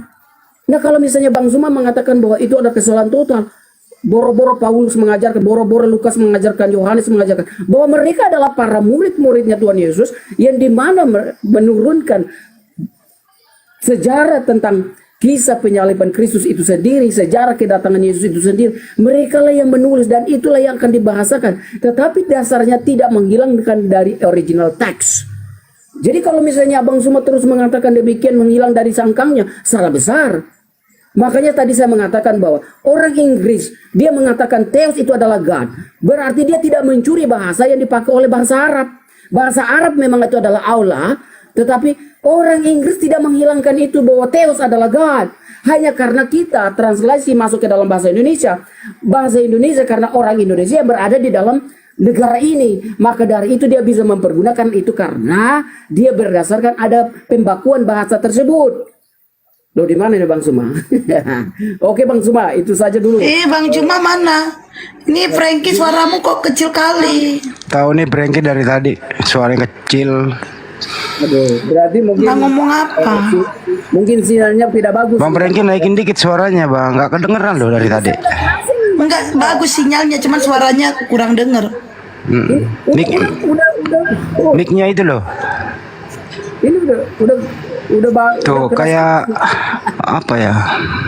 Oke. Kena lagi Bang Juma. Waduh, Kena peringatan lagi Bang. ajarin nanti itu kan bisa dibanding. Ya nanti tunggu aku ajarin sekarang nggak Bang banding HP-nya. Cuma 5 menit nanti diterima lagi langsung bisa naik. Turun dulu ya. Jangan turun, kita belum selesai. Belum selesai. Jangan Bang turun Brengki. kata Bang Juma belum selesai. Belum selesai. Kata siapa? saya mirip Raka siapa? Raka Buming Gibran. Oke, kita turun dulu ya, biar kita mic ya. Biar Oh iya. Biar ini ya bisa suaranya bagus ya. Oke. Kayaknya mic-nya itu Pak Brengki itu kurang seger, mendem. Kurang dekat. Tuh apa itu? HP aku nggak bisa. tes 1 2 3. Saya tanggapi ya. Silakan Bang Juma. 1 2 3 2 1. Iya. Ada Bang Preki. Bang Juma ngomong dulu ya Bang Preki. Oh, saya turun dulu, Pak. Saya turun, Bunda. Suara kecil dan tetap. Oke. Iya, jadi teman-teman sekalian, bersyukurlah kita yang hidup di zaman ini ya. Karena dengan mudah kemudian kita bisa memilah, memilih, menentukan keyakinan, kepercayaan, agama yang mana yang benar dan mana yang salah. Dengan mudah kita bisa mendengarkan, bisa membaca, bisa melihat dan seterusnya. Bagaimana kita bisa menapaki kehidupan ini untuk generasi berikutnya menentukan jalan benar itu adalah Islam. Terkait dengan tema kita pada siang hari ini, pada sore hari ini, berbicara mengenai sebuah kitab dikatakan suci. Ketika berbicara mengenai suci, kekudusan sebuah objek, maka dia harus lepas secara utuh dari cacat, logika, sejarah, dan seterusnya. Begitupun dengan bahasa. Kalau kita melihat dari aspek bahasa saja, kita sudah bisa menakar, kita bisa mengukur bagaimana kemudian kitab ini disebut suci, padahal tidak suci. Saudara-saudara pasti sudah tahu itu. Oleh karena itulah saya mengatakan gini, perjanjian lama awalnya adalah bahasa Ibrani. Lalu kemudian kapan itu bisa berubah menjadi bahasa Septuaginta? Ketika kemudian Alexander Agung pada tahun 300 sebelum Masehi. Pada saat abad inilah kemudian ajaran ini diteruskan dari Asia Kecil hingga ke Mesir sampai kepada India. Apa yang mereka gunakan? Bahasa Yunani Koine. Kalau kita berbicara mengenai Asia Kecil, berbicara mengenai Mesir, berbicara mengenai India, tentu kita paham agama apa, kepercayaan apa seperti yang mereka anut, ajaran apa yang kemudian mereka anut ketika masa itu adalah masa periode Helenistik. Kita semua pasti tahu bagaimana kemudian orang-orang terdahulu kemudian sehingga muncul konsep-konsep seperti Atis, Horus, Orisis dan seterusnya, Osiris dan seterusnya, Hercules dan seterusnya, kemudian Arjuna, Krishna dan seterusnya. Itu kita pasti tahu. Orang-orang yang belajar pasti ngerti tentang itu. Oleh karena itulah kemudian saya mengatakan bahwasanya ketika mereka mempertahankan perjanjian lama, original teksnya, maka pada bahasa Yunani Koine atau bahasa Septuaginta, mereka harus terima dengan hati yang lapang. Itu adalah terjemahan dari kitabnya orang Yahudi. apabila mereka mempertahankan bahasa Ibraninya, mereka bawa masuk ke rumah ibadah mereka, itu akan ketahuan. Ibaratnya orang Kristen mengambil Al-Quran, menempelkan di perjanjian baru. Jadi kalau mereka mempertahankan bahasa Ibrani, itu sama seperti mereka mengambil Al-Quran lalu menempelkan di atas perjanjian baru. Lucu kan kelihatannya? Lucu, pasti lucu.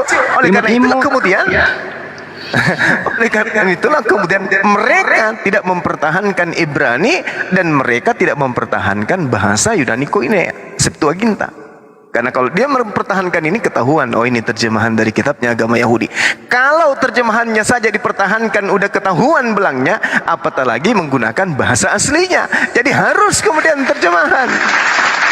Harus, mau tidak mau harus terjemahan. Nah, kalau dilepaskan antara kitabnya orang Yahudi yang Septuaginta dari kemudian kitab mereka yang Perjanjian Baru, apa jadinya kira-kira? Apa jadinya kira-kira?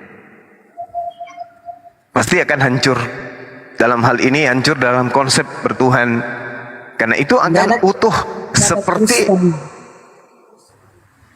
seperti kemudian utuhnya sebuah agama paganisme. Kenapa? Karena berasal dari bahasa-bahasa yang digunakan oleh orang-orang yang, ya kita lihat bagaimana aksara-aksara silabis linear, kemudian bahasa Mikenai, lalu peradaban Mikenai, keruntuhan zaman perunggu akhir. Mereka menggunakan alfabet Yunani dan abjad Fenisia itu merujuk kepada bahasa-bahasa sakral mereka terkait dengan kepercayaan orang-orang terdahulu dari kalangan-kalangan orang-orang yang memang dari Asia Kecil, Mesir kuno, India kuno, Yunani kuno, Romawi kuno, di mana mereka memang ini penyembah roh-roh. Jadi ini tidak bisa kemudian saudara kita ini lari dari itu semua, bahwa pengaruh dari bahasa itu cerminan daripada muatan sebuah agama.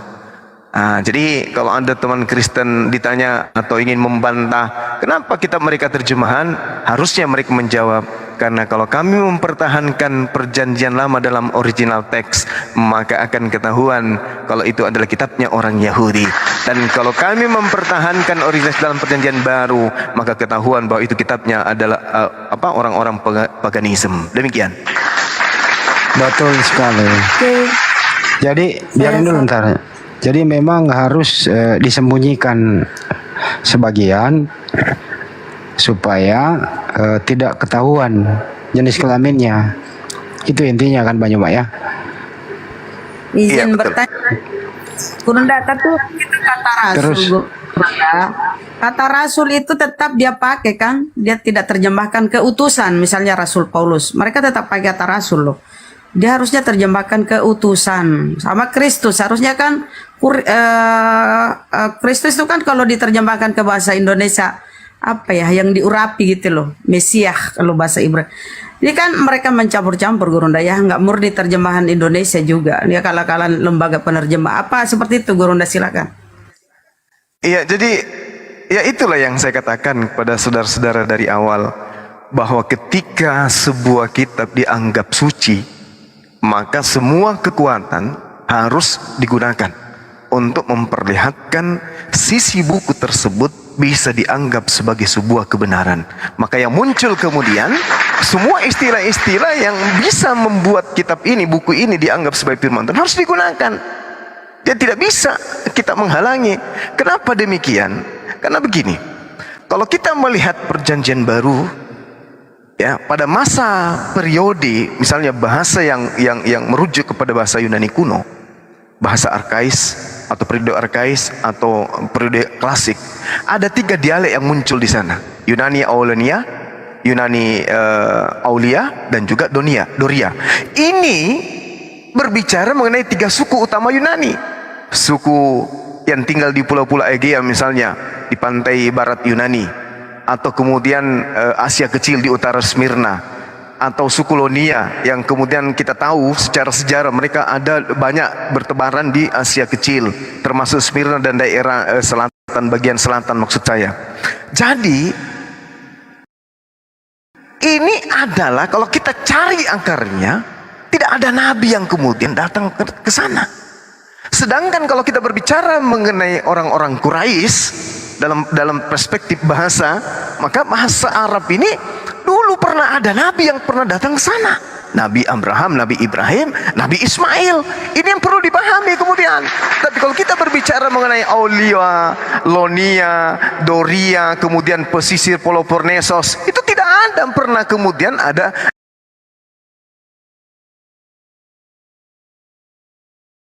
secara tradisi Yunani.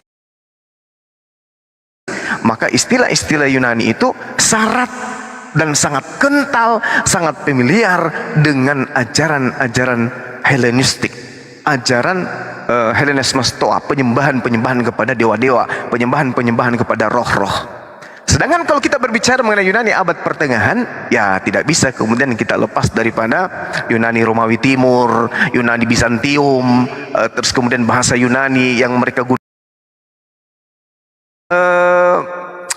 syarat dengan kekaisaran Romawi Timur yang memang sejak nenek moyang mereka menggunakan kemudian istilah-istilah yang muncul di Bible Perjanjian Baru sebagai acuan di dalam kepercayaan mereka. Jadi ada satu kesatuan yang tidak bisa terpisahkan kemudian, seperti misalnya Yesus, Yesua berubah menjadi Yesus, Theos, ya, berubah kemudian menjadi God berubah menjadi Allah dan seterusnya. Kenapa? Karena mereka harus meninggalkan cangkang itu menggunakan kemudian lapisan-lapisan luar dari agama lain. Tidak bisa tidak. Jadi dengan kata lain, perjanjian baru ini ditutupi dengan perjanjian lama. Terjemahan di Indonesia ditutupi dengan istilah-istilah Al-Quran. Jadi memang mau tidak mau, teman-teman kita ini harus paham betul bahwa mempertahankan perjanjian lama dalam bentuk original teks berarti mempertahankan kitabnya orang Yahudi.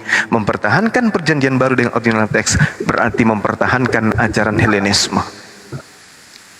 Jadi ya Oke, selamat siang Bang Zuma. ya siang, mau tidak mau mereka harus menggunakan istilah-istilah Islam supaya kelihatan seperti agama nabi-nabi. Demikian.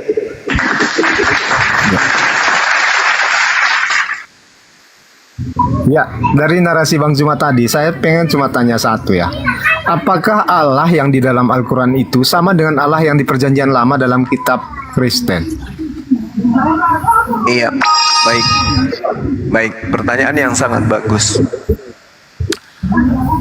Islam itu mengajarkan bahwa seluruh nabi yang datang diutus oleh Tuhan pencipta langit dan bumi itu mengajarkan kemudian tauhid, satu Tuhan, tak ada Tuhan lain.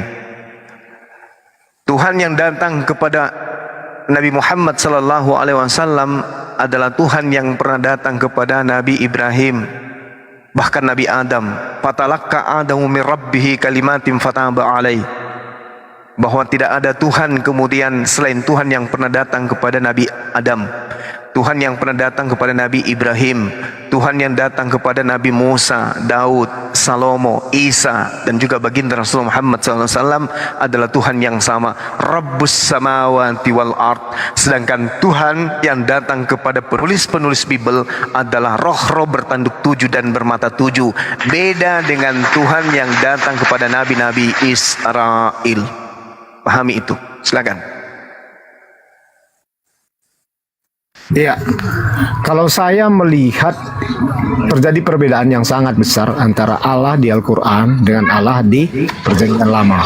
Loh, kok kamu yang mewakili perjanjian lama sih? Karena saya Kristen. Ya, perjanjian lama itu kitabnya Yahudi, Ya, bukan oke. kitabnya Kristen.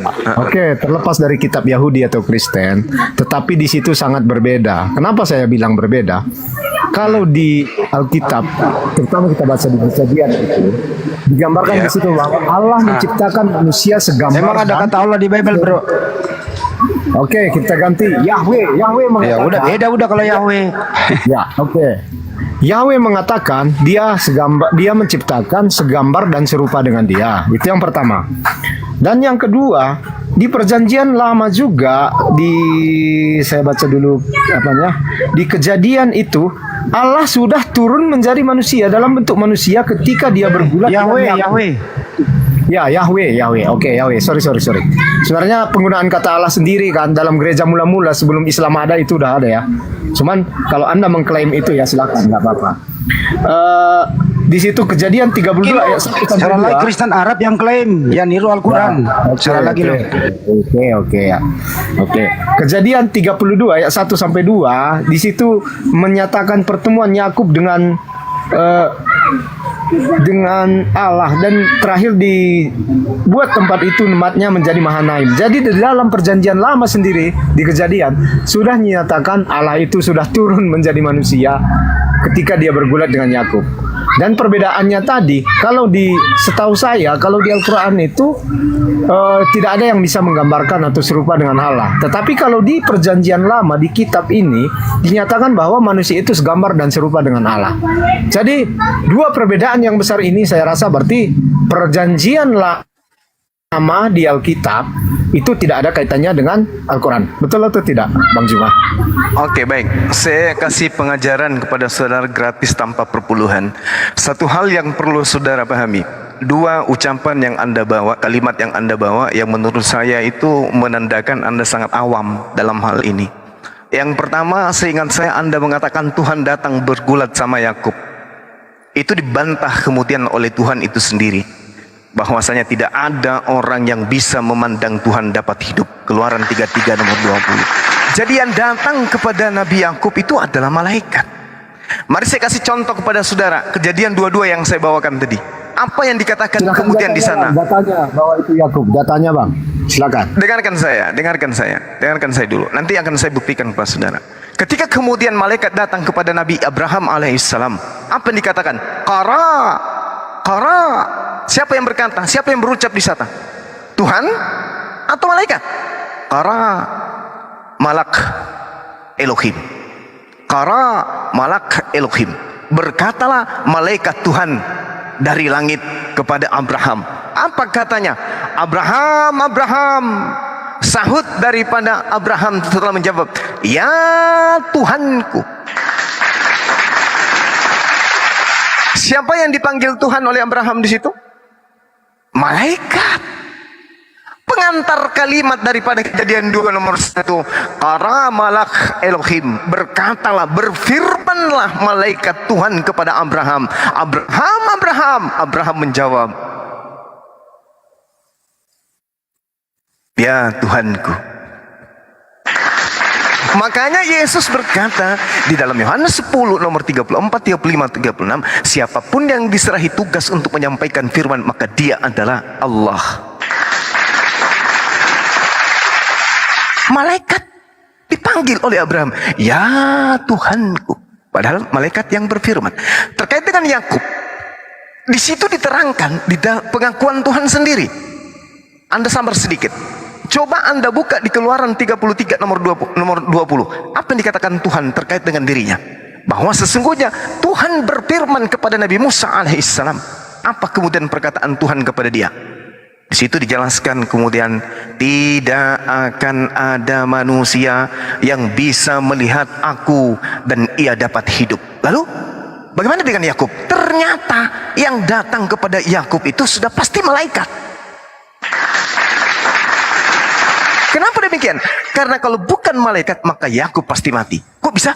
Karena Tuhan mengatakan, firman Tuhan berbunyi, engkau tidak tahan memandang wajahku, sebab tidak ada orang yang memandang aku dapat hidup. Yakub tidak sedang memandang, Yakub bergulat. Kenapa enggak mati? Kenapa enggak mati? Karena yang datang kemudian kepada Yakub sudah pasti bukan Tuhan, tetapi utusan Tuhan berupa malaikat. Gak bisa, Bung. Anda mau kemana? Tidak akan pernah. Kalau Anda berkata kemudian kenapa Tuhannya umat Islam dan Tuhannya umat Yahudi itu tidak sama? Kata siapa? Anda baca di dalam Kejadian 17 nomor 7. Wahai Abraham, aku akan mengadakan perjanjian kekal denganmu, dengan anak-anakmu, dengan keturunanmu secara turun-temurun, bahwa aku akan menjadi Tuhan mereka, Tuhan anak-anakmu dan Tuhan keturunanmu secara turun-temurun, dan ini adalah perjanjian kekal. Wa may yarghabu an millata Ibrahim illa man safiya nafsah wa laqad istafainahu fid dunya wa innahu fil akhirati laminas shalihin.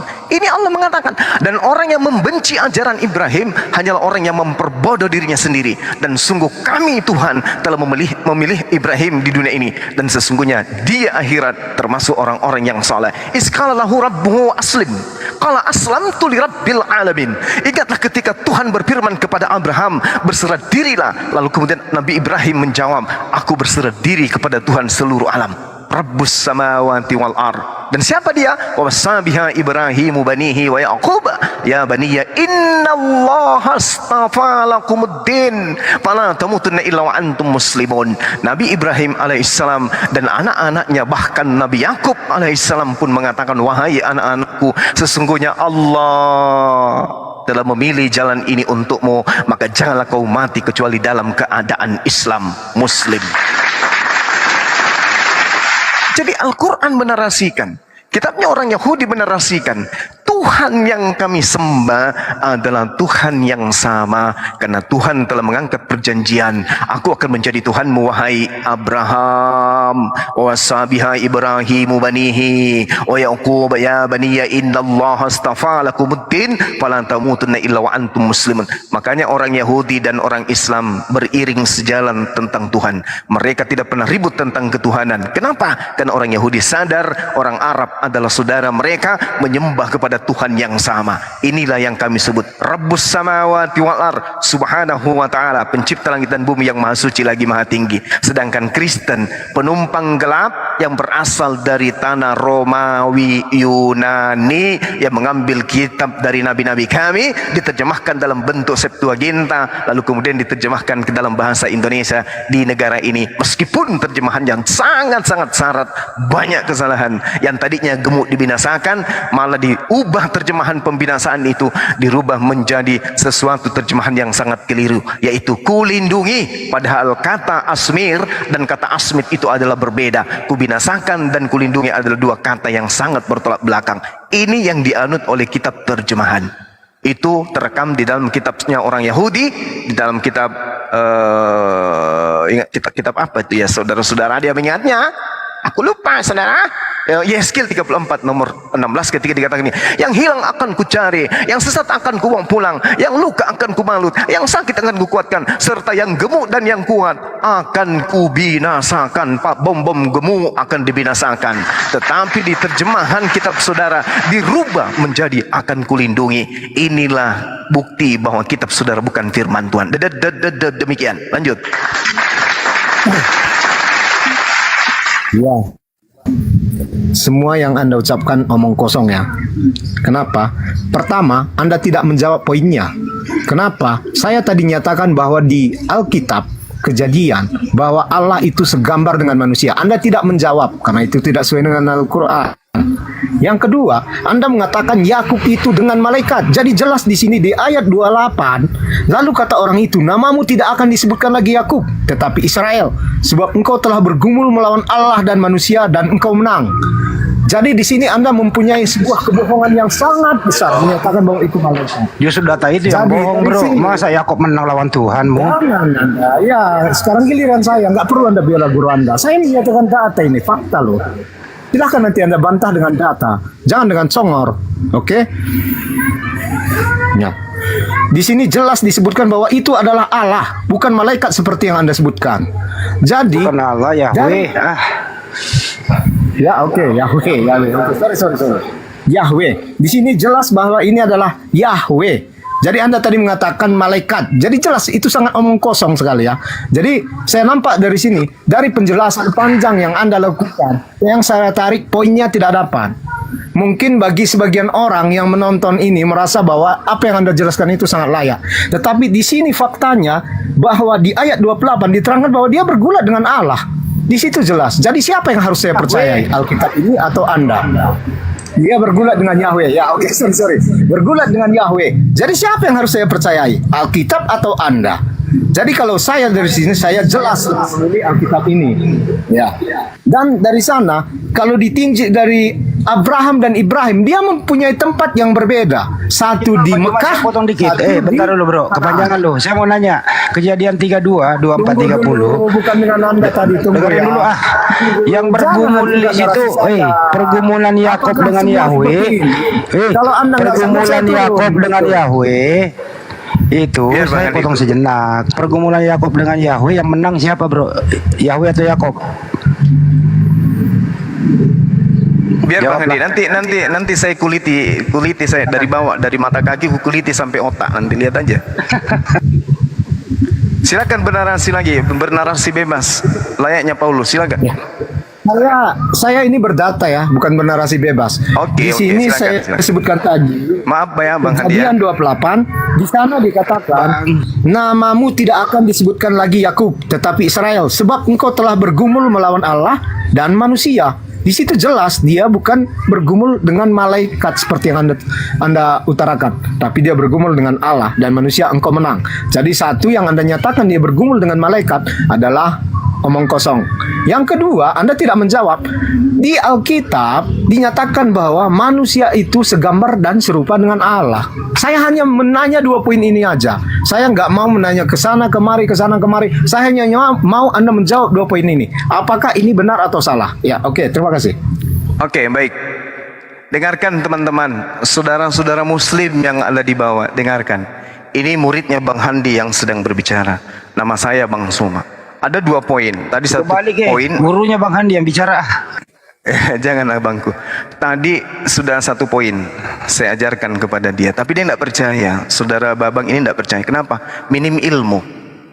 Teman-teman muslim di bawah catat, dan juga Kristen-Kristen yang tidak percaya lagi dengan gereja, dengarkan saya.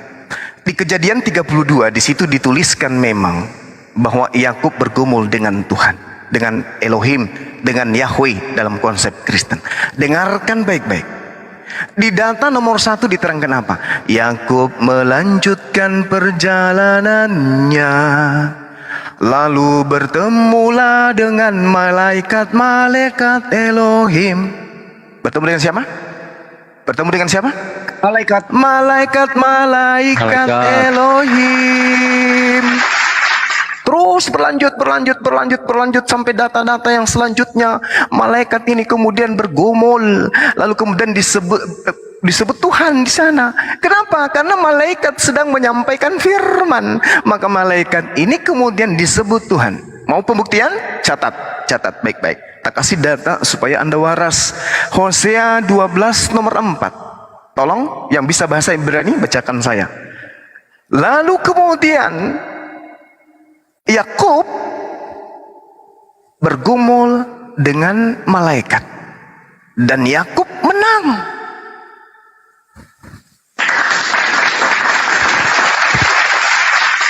Ada yang salah dari pernyataan saya? Hosea 12 nomor 4. Yakub bergumul dengan malaikat dan Yakub menang. Yakub menangis dan memohon belas kasihan kepadanya di Betel. Ia bertemu dengan dia dan di sana dia berfirman kepadanya. Siapa ini?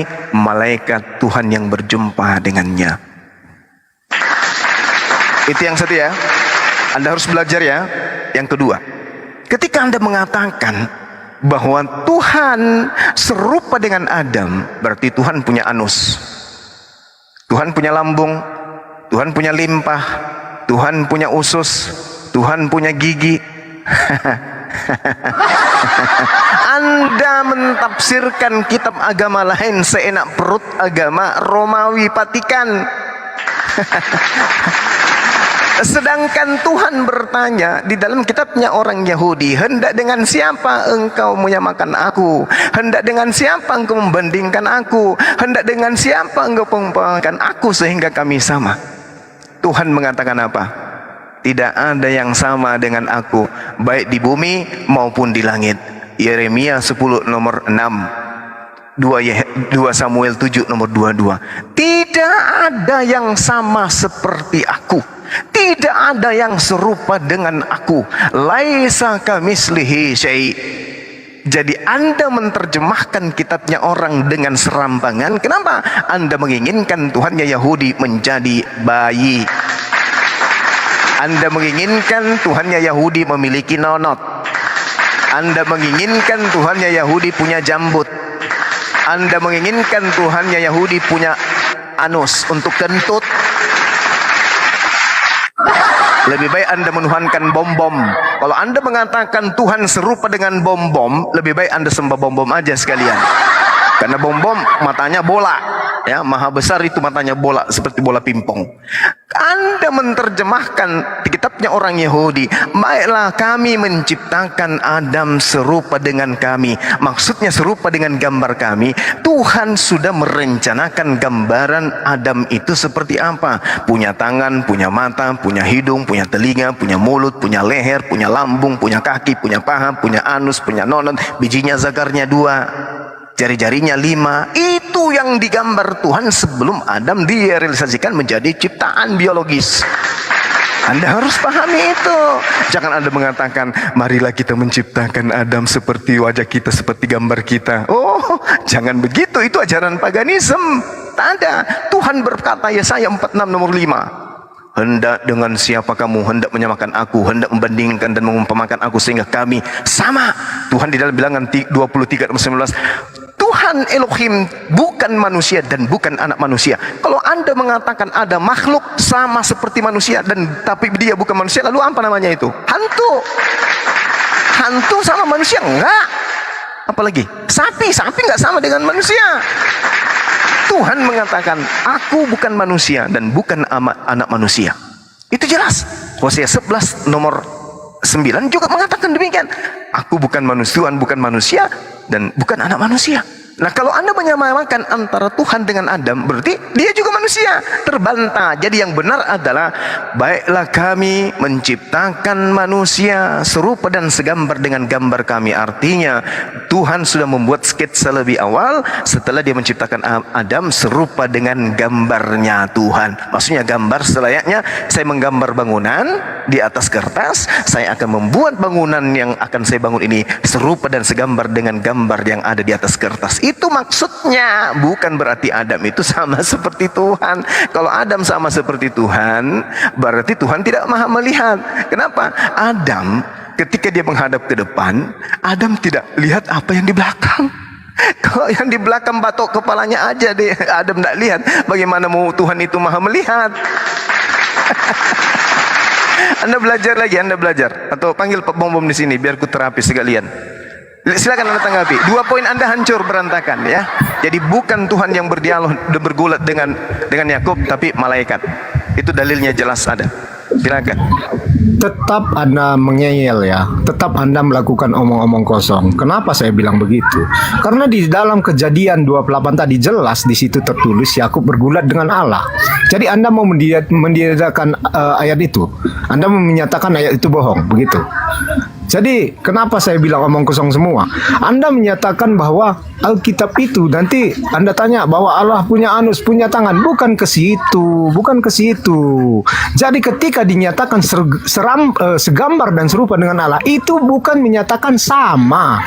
Tidak ada kata sama di situ. Segambar dan serupa dengan Allah. Cuman kelebihan Anda di sini, Anda bernarasi mencaplok ke sana, mencaplok ke sini, seolah-olah Anda bernarasi itu dengan sesuai isi Alkitab. Padahal sebenarnya yang Anda sampaikan itu caplok ayat sana, caplok ayat sini, nggak berkaitan sama sekali. Terkadang saya bingung dengan cara Anda menyatakan suatu ayat. Anda sesuka-suka Anda saja mendeskripsikan ayat itu. Anda tidak melihat ayat itu betul-betul dari konteksnya. Sementara Alkitab itu nggak boleh Anda caplok-caplok sebenarnya loh. Saya di sini menerangkan kalau Anda pun baca yang saya utarakan tadi di Kejadian itu tadi, memang di situ dirunutkan bahwa Yakub di situ bergulat dengan Tuhan, dengan Yahweh. Nanti saya bilang lagi saya dengan Yahweh. Jadi kalau di Al-Quran seperti apakah Allah digambarkan? Jangan Anda menggambarkan lagi Allah di Alkitab. Tolong jelaskan Allah Anda yang di Al-Quran.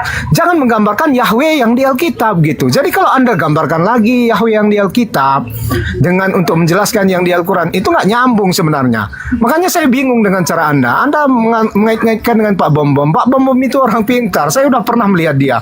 Dia semua yang saya bicarakan, yang saya utarakan, dia berdata loh. Bukan seperti Anda gitu. Jadi saya heran kok banyak kali penonton gini. Padahal Anda nggak berisi dari ngomongnya. tadi juga udah dibawain datanya, kuclok. Stop, biarin. Biarin Teh Dore, biarin. Udah bang, gantian. Lanjut narasinya. Bang Yoma. Oke. Satu pertanyaan yang membuat gigi Anda akan permisi satu demi satu. Kejadian 32 nomor 28. Lalu kata orang itu, namamu tidak akan disebut lagi Yakub, tetapi Israel, sebab engkau telah bergumul melawan Elohim dan manusia, dan engkau menang. Pertanyaan saya kepada saudara, lalu kata orang itu siapa? Jawab. Jawab bang. Orang itu punya perasaan kepada Yakub.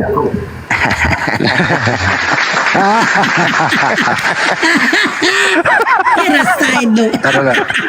Orang itu. Jadi orang itu menyebut Yakub ya Bang Yoma. Siapa orang itu ya Bang Yoma ya?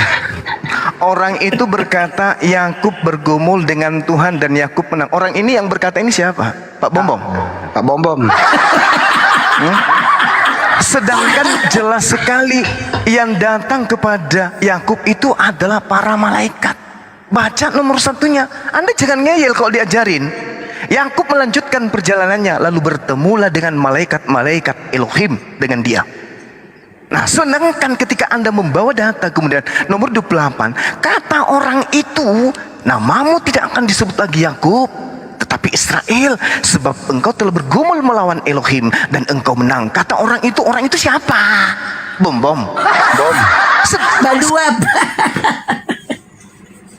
Ya, dasar otet pengecut. Jangan biarin, nggak apa-apa. Banyuma masih ada. Ini saya terusin ke Banyuma. Dasar lu udah tiga nih ya. Stop dulu Bosti. Pak Bang dijawab. Bentar dulu Bang, dijawab. Saya lanjutkan. Dengerin dulu Bang. Pertanyaannya Banyuma adalah, pertanyaannya Banyuma, siapa orang itu? Silakan dijawab Bang. Siapa orang itu? Kabur dia. Kalau kabur juga dia ngikut. Kabur dia. Hai. Habis diketawain kabur dia. Jawabannya adalah bom. Kesempatan. Kesempatan deh kan. Waalaikumsalam warahmatullahi wabarakatuh. Ustaz Suki. Waalaikumsalam. Karena takut gua hajar. Kalau Banyuma itu orangnya sabar, tidak mau mempermalukan orang, tapi merontokkan gigi orang. Kalau saya merontokkan anus orang, gitu. Kenapa? Jelas di situ. Tidak mungkinlah seorang manusia ya bergumul dengan Tuhan. Nggak mungkin juga Yakub kalahkan Tuhannya. Bukan begitu pengertian dari Yudaisme. Benar kata Banyuma. Yang di situ yang dimaksud bukan Tuhan, karena nggak mungkin Tuhan turun ke bumi. Di sana itu malaikat, gitu loh. Tapi ngotot Tuhannya naik turun. Belum lagi saya tanya, siapa Tuhan yang turun itu? Yesus gitu. Kurasa Bang Andi, dia itu tadi matanya picak, kupingnya budek. Bang Zuma sudah menyebutkan di dalam Hosea 12 ayat 4. Ya, di situ ia bergumul dengan malaikat dan menang. Kan jelas tuh ayat tuh. Masih juga ngeyel dasar. Alhamdulillah. Terima kasih sahabat-sahabat yang mengajarkan cara klaim untuk bangkitkan kembali. Banding kembali. Akhirnya akun saya bangkit kembali. Yang mau menyembah akun Bang Suma 01 silakan. Lebih bagus. Allahu Akbar, Masya Allah. Jadi orang itu gitu siapa ya, teman-teman sekalian? Orang itu siapa Pak? Ya. Bom kayaknya. Ada hadiah buat Pak Bom nih, dengarkan ya teman-teman. Ada sebuah dalil di dalam kitabnya teman-teman Kristen, teman-teman Kristen yang mereka ambil dari terjemahan kitabnya orang Yahudi. Dikatakan begini. Gemuk dan gendut membiarkan kejahatan-kejahatan, tidak mengindahkan hukum-hukum, tidak membela anak yatim, dan tidak membela hak orang miskin. Ini orang gemuk kata Tuhan. Orang gemuk dan si gendut membiarkan kejahatan-kejahatan dan tidak mengindahkan hukum-hukum dan tidak membela anak yatim dan fakir miskin. Ini siapa yang kena ini? Kena dia, segendut. Allahu Akbar. Assalamualaikum warahmatullahi wabarakatuh, Gus. Waalaikumsalam warahmatullahi wabarakatuh. Itu kalau dipaksakan itu adalah Tuhan, maka konsekuensinya dia nanti harus mengakui Tuhan dia pembohong. Ngaji supaya nggak goblok. Bapaknya supaya ngerti. Karena di Kejadian 32 ayat 28 itu kan di situ dikatakan namamu tidak lagi disebut Yakub, Di depan ayat kan. tapi Israel. Diulang lagi di Kejadian 35 ayat 10. Mulai sekarang namamu bukan lagi Yakub, tapi Israel. Lucunya di Kejadian 46 ayat 2, berfirmanlah Allah kepada Israel dengan penglihatan waktu malam. Katanya apa? Yakub, Yakub. Sahutnya, ya Tuhan. Loh, kan sudah dirubah namanya. Di Kejadian 32 ayat 28 dirubah namanya Israel. Kejadian 35 ayat 10 namanya tidak lagi dipanggil Yakub tapi Israel. Lah kok di ayat 46 ayat 2 Tuhan melanggar? Tetap saja dipanggil namanya Yakub. Berarti pembohong Tuhan dia atau pikun. Sudah pernah ganti nama orang, lupa dia. Tetap saja namanya dipanggil Yakub. Nah itu konsekuensinya ke sana nanti. Intinya Oke, pertanyaan aku Mbak sapa Nyuma, dulu. Ini ada saya tamu. selalu pakai Boleh. nanti. Tahu dulu, saya selalu pakai pertanyaan Mbak Nyuma apabila pakai data kejadian itu, siapa orang itu? Pokoknya kalau lu nggak jawab berhenti jadi Kristen. Siapa orang itu? Udah aku bilang gigimu permisi satu-satu. Ternyata bukan cuma gigi yang permisi, orangnya langsung pergi. Kesempatan kabur dia. Aku sapa dulu. Oke, Subandi, selamat sore, agama apa? Terus Itu ini mah aku guru sempat saya jangan ditanya. jangan ditanya itu. Oke. Dialah yang Dionta, selamat sore, agama apa? Diota itu Nah, Kristen, ini saudara kita Kristen tapi yang sudah waras. waras Tidak dia. ngaji Bible. Selamat sore. Sore bang. Sore bang. Assalamualaikum. Waalaikumsalam warahmatullahi wabarakatuh, Gus. Waalaikumsalam warahmatullahi wabarakatuh. Gus Betik ini adalah orang terdahulu kita akademis yang menjadi panutan kita untuk diskusi lintas agama juga. Kenapa beliau lah yang pertama mendahului diskusi lintas agama secara terbuka. Pendeta korbannya udah banyak, MYM dijadiin bocah, Esra Soru dijadiin bocah, Budi Asali dijadiin bocah. Jadi ya angin-anginan mereka menghadapi Gus Betik ini, itu kira-kira informasinya. Lanjut. Betul, aku juga mau nambahin Bang Handi. Beliau ini seniornya senior.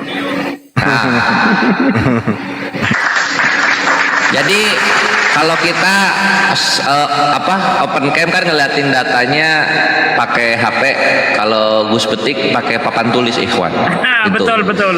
Tidak lupa sambil nyeruput kopi. Mantap. Terus ini lagi paling sadisnya itu loh, kalau Gus itu mubahalanya itu loh, saya dibaptis sama keluarga saya itu loh. Saya pribadi ya. Tapi MYM nggak bisa apa-apa. Gus, Iya. Saya sendiri minder kalau beliau ada. Oke. Iya Gus, silakan Gus. Oke, bismillahirrahmanirrahim. Assalamualaikum warahmatullahi wabarakatuh. Waalaikumsalam warahmatullahi wabarakatuh. Waalaikumsalam warahmatullahi wabarakatuh. Waalaikumsalam warahmatullahi wabarakatuh. Ya, terima kasih atas segala waktu yang diberikan, kesempatan yang diberikan. Saya perlu kasih koreksi sendiri. Kalau sama Esra Soru saya belum pernah ketemu saya sama Esra Soru. Saya belum pernah ketemu. Tapi kami berteman baik. Tapi saya belum pernah ketemu. Kalau sama Mas Muriwali, ya pernah ketemu dan itu janjinya harusnya 2 putaran. Putaran kedua dia ya jadi EO-nya, Kristen jadi EO-nya. Ya konsekuensi logisnya semua biaya dia tanggung gitu. Karena putaran pertama kan Islam yang jadi EO-nya. Sama Pak Budi pernah, dia membedah buku saya Benang Merah Agama Sawawi, Bible Menjanjikan Islam pernah. Eh, itu cuman klarifikasinya, cuman kalau dengan Esra belum pernah ketemu. Dan saya minta mungkin bisa direalisasikan sama teman-teman atau dibantu. Saya masih menunggu si siapa Gadas, siapa nama lengkapnya ya? Deki Ngadas. Deki Gadas itu kan Tapi di sebetulnya- penjara. Loh, di penjara kah? Kayaknya iya ya, Deki Ngadas ya. Itu gap. Kalau ada yang bisa memfasilitasi Gracia Pelo yang di penjara ya. gitu ya.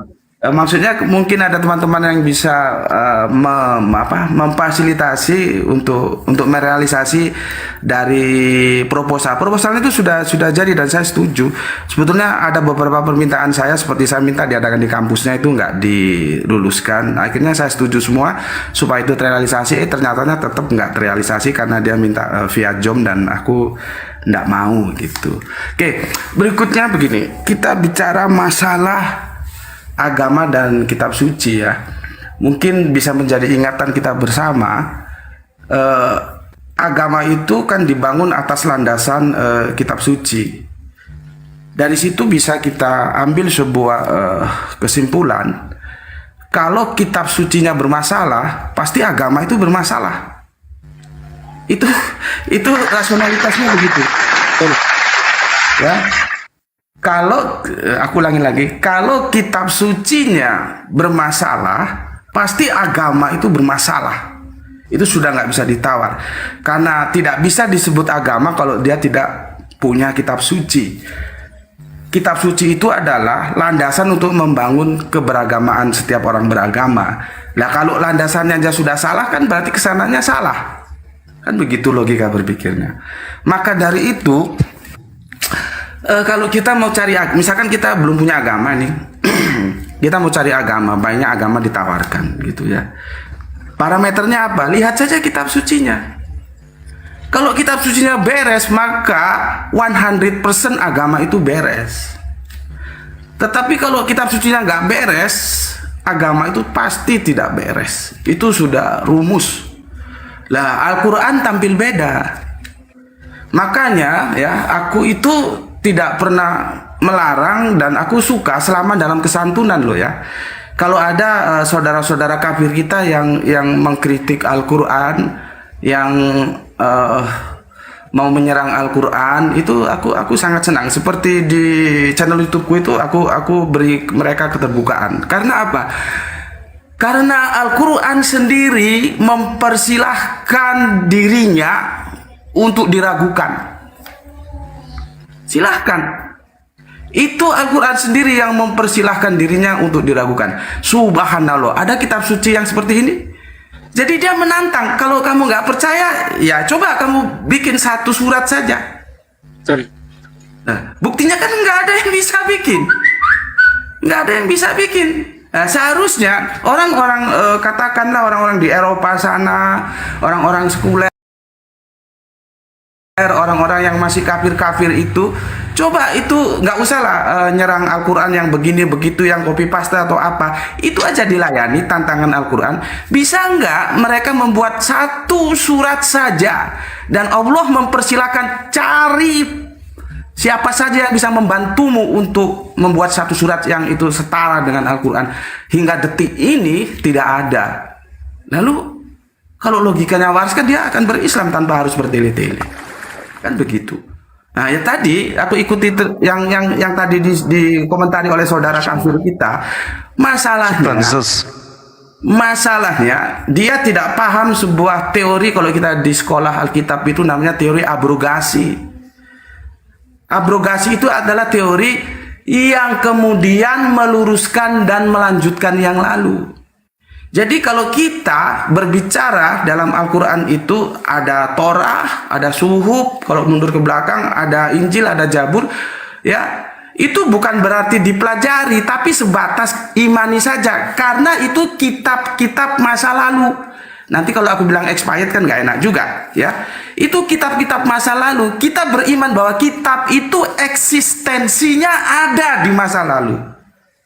Itu kita imani, bukan berarti kita harus belajar itu. Yang tadi dimaksud oleh saudara Kristen kita, tidak begitu. Kami mengimani itu sebatas keimanan. Lalu kami belajarnya kemana? Ke Al-Quran. Kenapa Al-Quran?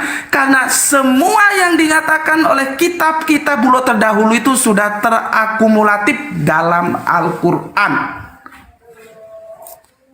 Gitu kerangka berpikirnya, karena berabrogasi dia. Nabi juga berabrogasi. Jadi sebetulnya kan abrogasi itu begini. Kita nanti kalau aku suruh berhenti ya, karena aku nggak tahu nanti berapa waktu yang dikasih ke aku ya, karena aku akan menyampaikan sebuah kerangka berpikir aja ini ya. Oke, begini, ketika Bapak Abraham atau Ibrahim dalam tugas kenabiannya, ya semua makhluk di bumi harus ikut dia. Karena saat itu dia yang bertugas dan itu masih berlaku. Tetapi kemudian setelah agama itu berjalan sekian waktu mengalami penambahan dan pengurangan, maka diturunkan lagi yang membawa agama itu kembali kepada relnya, yaitu siapa? Musa. Maka orang-orang dulu, orang-orang yang mengikuti kanjeng Nabi Ibrahim atau Abraham, harusnya ketika kanjeng Nabi Musa datang mengikuti kanjeng Nabi Musa, menjadi Yahudi. Ya, begitu juga kanjeng Nabi Musa Yahudi ya, setelah jalan beberapa waktu sekian 700 atau 750 tahunan ya, akhirnya terjadi penambahan pengurangan dan rusak lagi ya, diturunkanlah kanjeng Nabi Isa sebagai yang melanjutkan dan meluruskan perjuangan kanjeng Nabi Musa. Seharusnya Yahudi itu ditinggalkan oleh orang Israel, mereka menjadi Nasrani, seharusnya begitu karena abrogasi ya. Nah, selanjutnya ketika kanjeng Nabi Isa juga sudah selesai ya, dan agamanya bertambah dan berkurang seperti itu, dikembalikan lagi ke relnya oleh kanjeng Nabi Muhammad, maka seharusnya orang-orang Nasrani itu menjadi Islam. Begitu. Nah, itu di sini dikunci bahwa kanjeng Nabi Muhammad itu kataman Nabi, Nabi terakhir. Sudah tidak ada Nabi lagi dan tidak ada kitab lagi. Dan buktinya sampai sekarang nggak ada lagi kitab suci. Selesai. Jadi akumulasinya begitu. Memang ini aku mohon maaf untuk saudara-saudaraku, aku sedikit liar berpikir ya. Makanya aku menulis ada beberapa episode di dalam YouTubeku itu bahwa semua Nabi itu Muslim tapi tidak semua Nabi Islam. Tolong kalau Anda tidak bisa menerima pemahamanku, tidak apa-apa, tapi ini sekedar informasi saja. Karena Muslim itu nilai, Islam itu nama. Sebagai nama dia itu dibawa oleh kanjeng Nabi Muhammad. Jadi kalau Muslim itu nilai, Islam itu nama. Yang aku bilang nama, gitu loh. Makanya aku tidak setuju dengan ulama-ulama yang mengatakan semua Nabi Islam. Enggak, semua Nabi itu Muslim. Tetapi ketika di akhir perjuangan kanjeng Nabi Muhammad, otomatis Islam itu Muslim, Muslim itu Islam. Karena Muslim itu kan tunduk patuh. Lah kalau dia Islam berarti dia Muslim karena tunduk patuh terhadap apa yang dibawakan oleh kanjeng Nabi Muhammad dari Gusti Allah Agung. Gitu berpikirnya. Kalau semua kita berabrogasi Yahudi ya, dari milata Abraham sudah selesai ini ya, bermigrasi ke Yahudi. Yahudi selesai bermigrasi Nasrani selesai bermigrasi ke Islam, maka semua ini akan menjadi enak.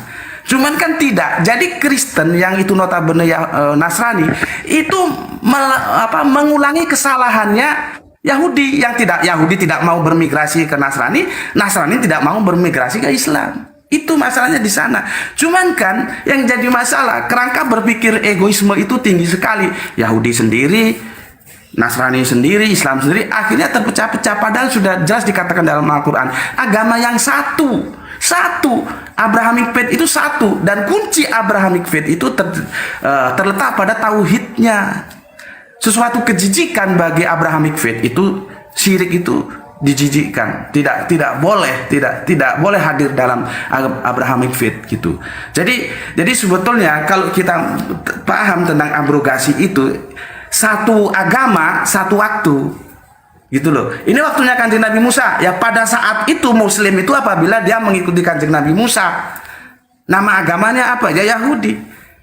Di saat kenabian kanjeng Nabi Isa, Kalau dia mau dikatakan Muslim, dia harus menjadi Nasrani. Nah, ini semua sudah expired ya, sudah diselesaikan oleh Kanjeng Nabi Muhammad. Maka Kanjeng Nabi Muhammad mengeluarkan hadis, seandainya Musa itu masih hidup, dia harus tunduk terhadap syariat yang aku bawa. Itu clear sekali. Cuman kan ya aku bisa merasakan kalau teman-teman Kristen Yahudi aku bilang expired juga nggak enak, tapi faktanya begitu. Makanya aku punya teman dulu dari Manado, aku bilang, kenapa kamu masuk Islam? Ketika kami habis sholat asar, ingatku, dia bilang dia nggak baca Alkitab, nggak apa-apa, cuma rasionalitas jalan. Dia bilang apa? Yang terakhir itu yang sempurna, dan Islam itu sempurna, maka saya menjadi Islam. Namanya Jeffrey Bolang, masih ingat aku. Dia suka mengadakan lomba-lomba. Nah, lomba-lomba itu kan ada sistem gugur, ada sistem putaran penuh itu. Yang terakhir itu yang juara. Dia bilang begitu. Ya, aku bisa menerima sebatas keawaman dia berpikir. Jadi dia tidak terlalu sulit-sulit masuk Islam karena Islam itu terakhir. Dan itu logis kan, karena dia tidak punya kemampuan buka Bible, buka Al-Quran, bukan bidang dia. Cuman dia berpikir secara rasional. Ketika aku tanya, kenapa Anda memilih Islam gitu, dia jawab begitu, karena Islam itu terakhir. Selesai sudah. Cuman kan yang namanya tegar tengku ini banyak sekali, ya itulah tugas kita untuk jangan bosan-bosan menyampaikan walau satu ayat itu. Nah, tadi masalah terjemahan sudah aku bilang kan, akhirnya bermasalah sekali. Kalau kita buka kitab tahun 70-an ya, tahun 7 itu, kalau nggak 70, 74 itu Maleakhi 3 itu tertulis Ka'bah, kemudian dirubah menjadi Bait Allah. Bait Allah dan Ka'bah itu beda. Bait Allah itu dia nakiro, belum makrifat.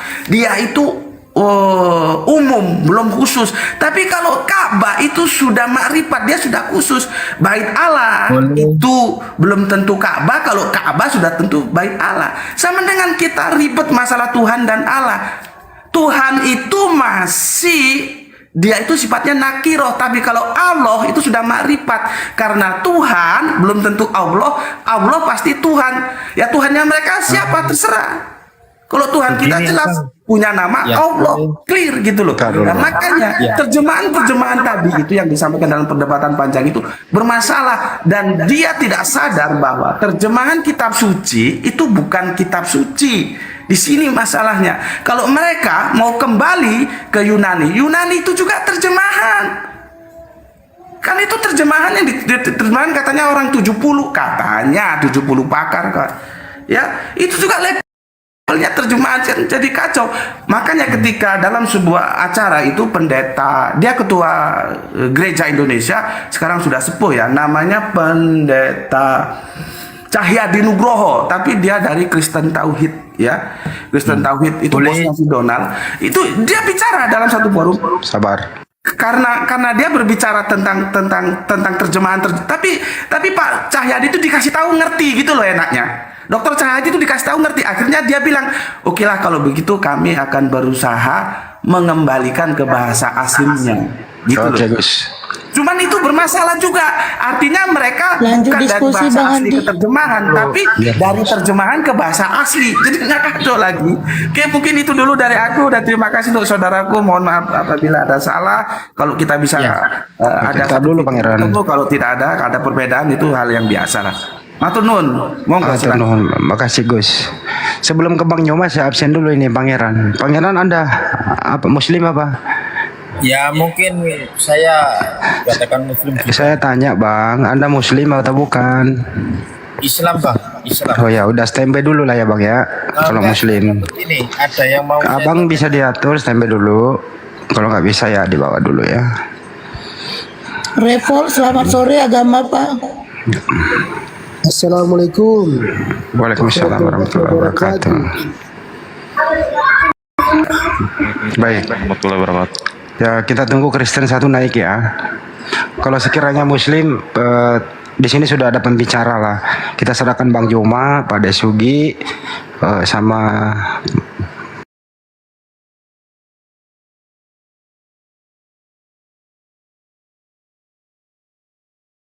sambil menunggu. Ini di otak nih. Sambil menunggu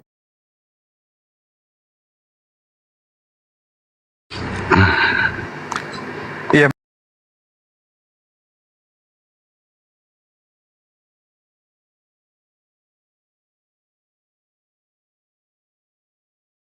Yang sangat-sangat valid gitu ya. Dari aspek kebenarannya, kemudian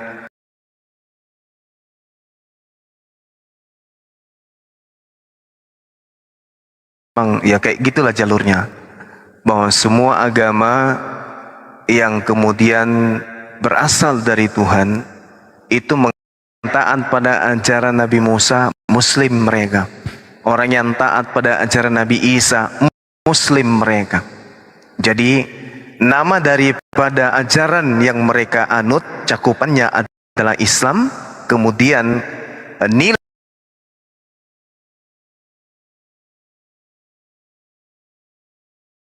mereka inilah yang menghantarkan mereka kepada Muslim.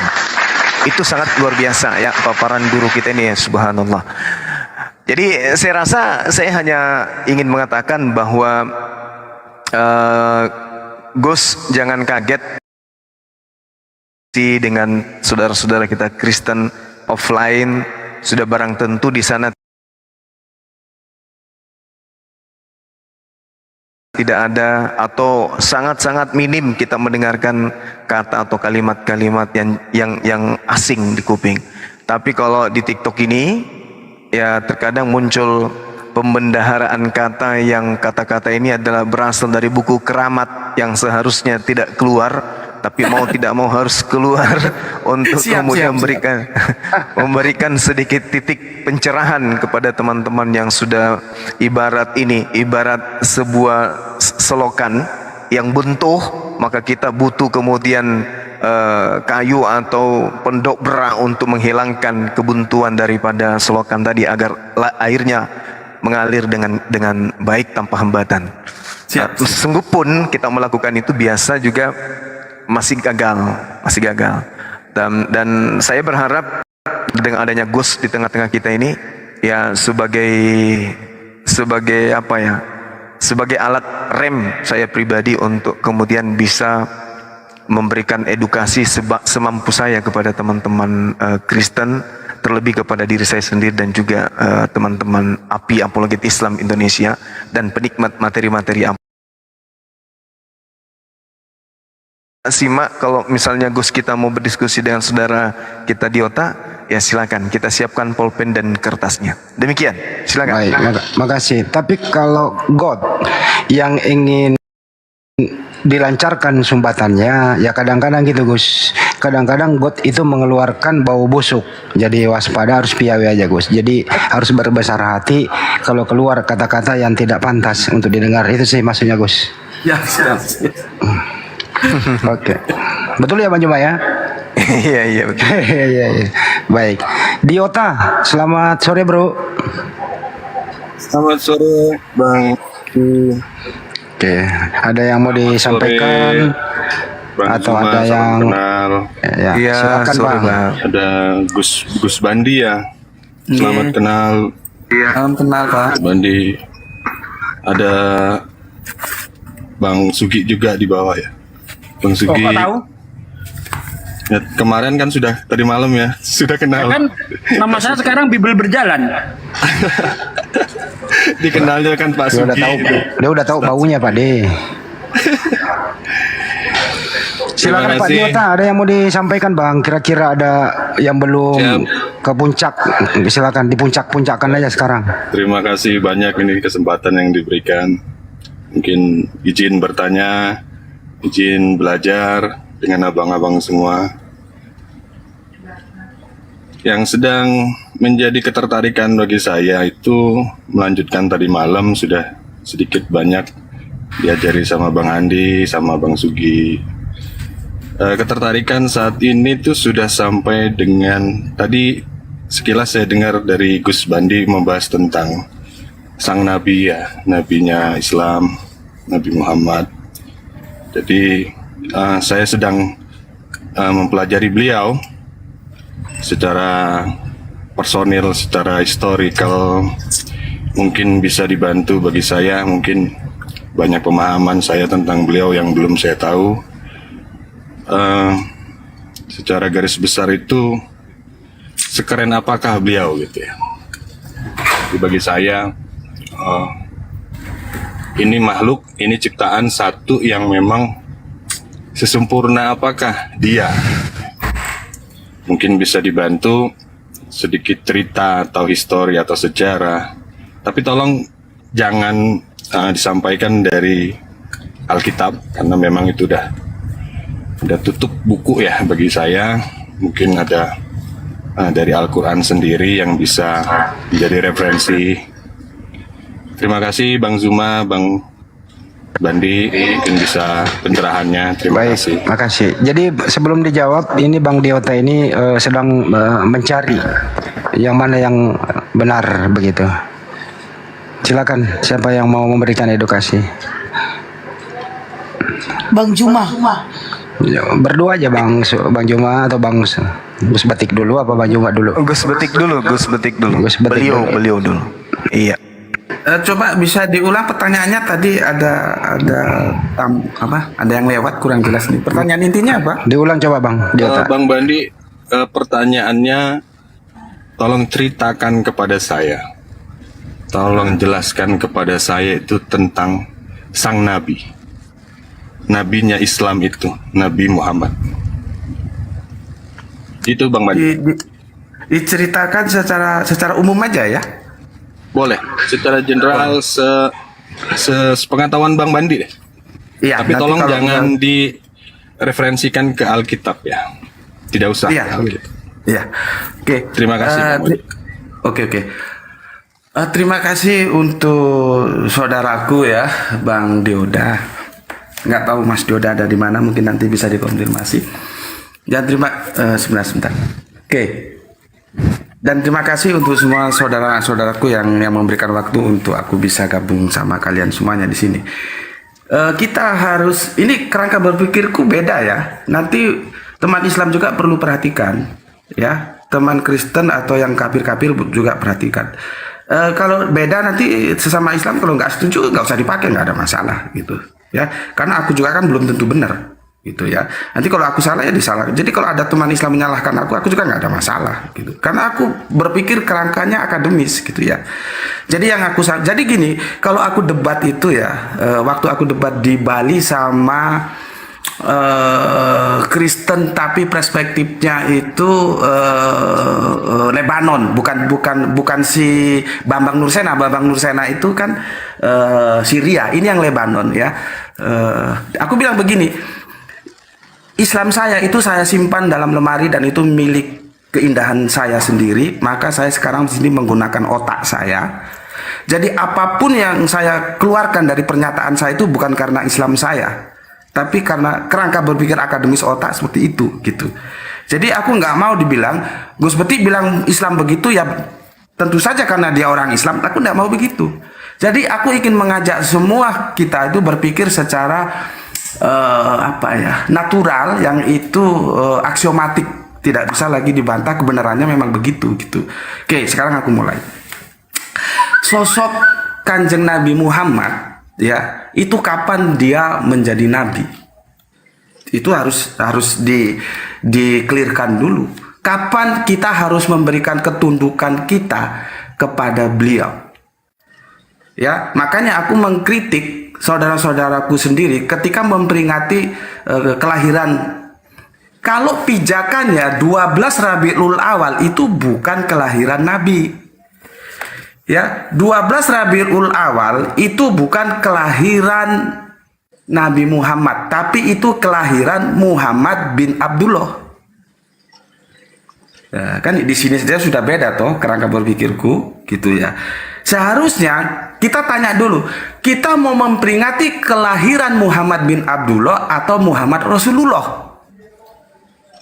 Gitu ya. Karena beda ketundukan Gus Betik, ketundukan semua umat Islam di dunia ini kepada sosok Muhammad itu karena dia sudah mendapat gelar Muhammad Rasulullah. Kalau Muhammad bin Abdullah ya biasa saja sama orang-orang Arab yang lain, nggak ada masalah gitu ya. Oke. Kanjeng Nabi Muhammad itu kita tahu ayahnya meninggal, kemudian dia masih dalam kandungan ibunya ya. ada apa di sini? Ada apa kok ayahnya meninggalkan, hikmah apa yang perlu kita ambil? Jadi begini, ya, bapaknya meninggal, ya, sedangkan dia diasuh ibunya. Dalam tradisi kerajaan, apabila putra mahkota itu sudah menikah, dia tidak boleh hidup di istana. Dia harus keluar, bikin rumah sendiri di luar istana. Ini bisa kita lihat apa yang ada di Jogja, di Solo itu begitu. Jadi putra mahkota, jadi Abdullah itu putra mahkota loh, karena bapaknya, ya, itu kakeknya Kanjeng Nabi Muhammad itu adalah kalau sekarang presiden. Ngelihatnya dari mana? Dia penguasa Makkah. Yang menguasai Makkah itu setara dengan presiden kalau sekarang, gitu ya. Nah, karena Kanjeng Nabi Muhammad yang masih di dalam kandungan itu ayahnya meninggal, dia ditarik kembali ke dalam istana yang seharusnya sudah hidup di luar istana. Ya, dia ditarik lagi ke dalam istana karena apa? Tanggung jawabnya itu jatuh ke kakeknya. Seandainya Kanjeng Nabi Muhammad itu tetap bersama sang bapak, ya, Pak Abdullah, dia nggak boleh hidup di istana. Jadi ada hikmah tersendiri dengan meninggalnya Bapak Abdullah. Oke, akhirnya tanggung jawab itu diambil oleh sang kakek, ya. Oke. Tentunya ini nggak rinci semua ya. Aku lompat-lompat gitu. Nanti kalau ada yang kurang jelas boleh ditanyakan. Kemudian bisa kita lihat, ya. Aku mengkritik, ya, sejarah yang kita terima selama ini. Kanjeng Nabi Muhammad itu menjadi sesuatu yang diafkir.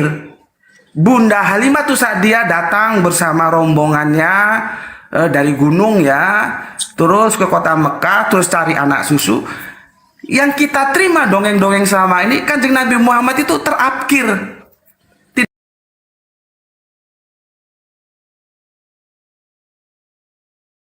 Akhirnya pulanglah para ibu-ibu susu itu ke daerah asalnya, ke gunung sana, ya. Maka di tengah jalan berpikirlah Bunda Halimah Sa'diyah, waduh,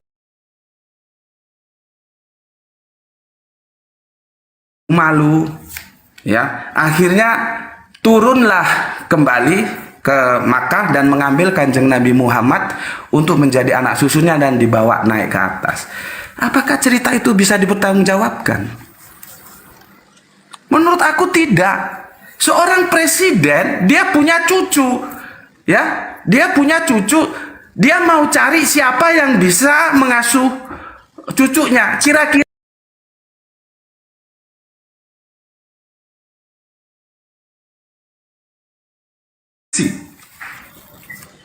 kan begitu seharusnya. Jadi sangat tidak mungkin kalau Bunda Halimah Sa'diyah itu menyeleksi, oh ini kan Muhammad kecil ini dengan segala alasan nggak lolos sehingga dia tidak mau menyusui. Izin Gus, mungkin ajarannya aja Gus yang dia minta, ajarannya Nabi kita aja yang dia minta. Seperti apa? Itu yang dia minta Gus, dia tanya. Oke. Ya, silakan Gus. Oke. Ajarannya Kanjeng Nabi Muhammad itu seperti tadi yang aku bilang, itu pelanjut secara hakikat nabi-nabi yang terdahulu. Kan sudah dikatakan bahwa aku ini bukan nabi yang, jadi Nabi Muhammad itu bukan nabi yang baru, dia pelanjut dari nabi-nabi dahulu. Secara syariat itu begitu. Makanya disebut agama yang satu. Ya, tentu secara hakikat begitu, tentu secara syariat dia berubah. Gitu loh, berubah. Sholat 5 waktu, khomsa, sholawatin fil yaumil walailatin, itu adanya di Islam. Kalau dulu selotannya mungkin lain, tapi kalau kita lihat Daniel itu kan tiga kali dia menghadapnya juga ke Yerusalem, nggak sembarang arah. Kalau kita kan ke Ka'bah, tapi bukan berarti Tuhan ada di Ka'bah, enggak. Itu aja sebagai bentuk wujud keseragaman kita.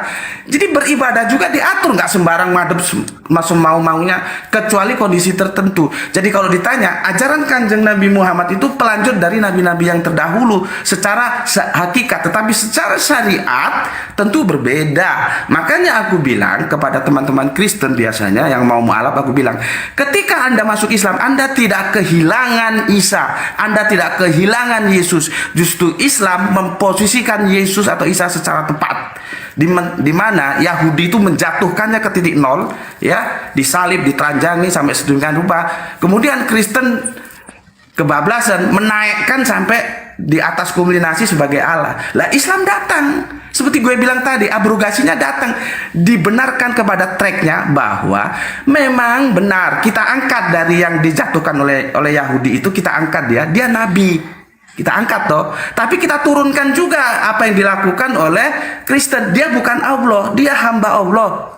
Jadi kita memposisikan Yesus secara tepat itu di Islam. Maka aku bilang, kalau Anda masuk Islam, Anda tidak kehilangan Yesus atau Isa, tetapi Anda akan menerima Yesus secara tepat sebagaimana Islam ajarkan. Oke, terima kasih Gus. Ke Bang Juma, ajaran Nabi Muhammad SAW ada nggak sih yang berdampak negatif, membuat kita frustasi di zaman mengisi kemerdekaan ini? Ada nggak sih kira-kira ajaran Nabi Muhammad membuat kita gelisah, susah dan seterusnya, Bang Juma? Monggo. Iya, baik. Makasih Bang Handi. Justru kalau terkait dengan ajaran baginda Rasulullah Muhammad SAW, lebih dulu kemudian Allah menjelaskan kepada kita di dalam Al-Quran surah Al-Jumu'ah, Allah Subhanahu wa Ta'ala dengan tegas menegaskan kepada kita umatnya. Apa kata Allah? Huwallazi ba'atha fil ummiyina rasulan minhum yatslu alaihim ayatihi wa yuzakkihim.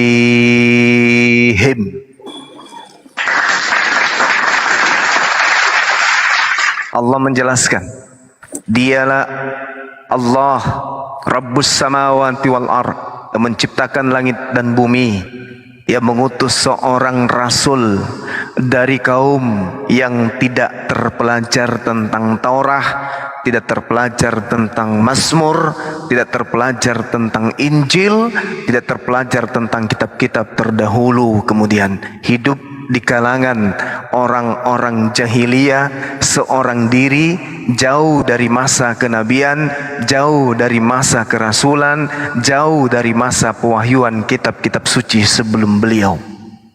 Lalu apa kata Allah? Beliau, Rasul ini, membacakan kepada umatnya ayat-ayat suci Al-Quran. Poinnya kemudian adalah tujuan kedatangannya diutus oleh Allah.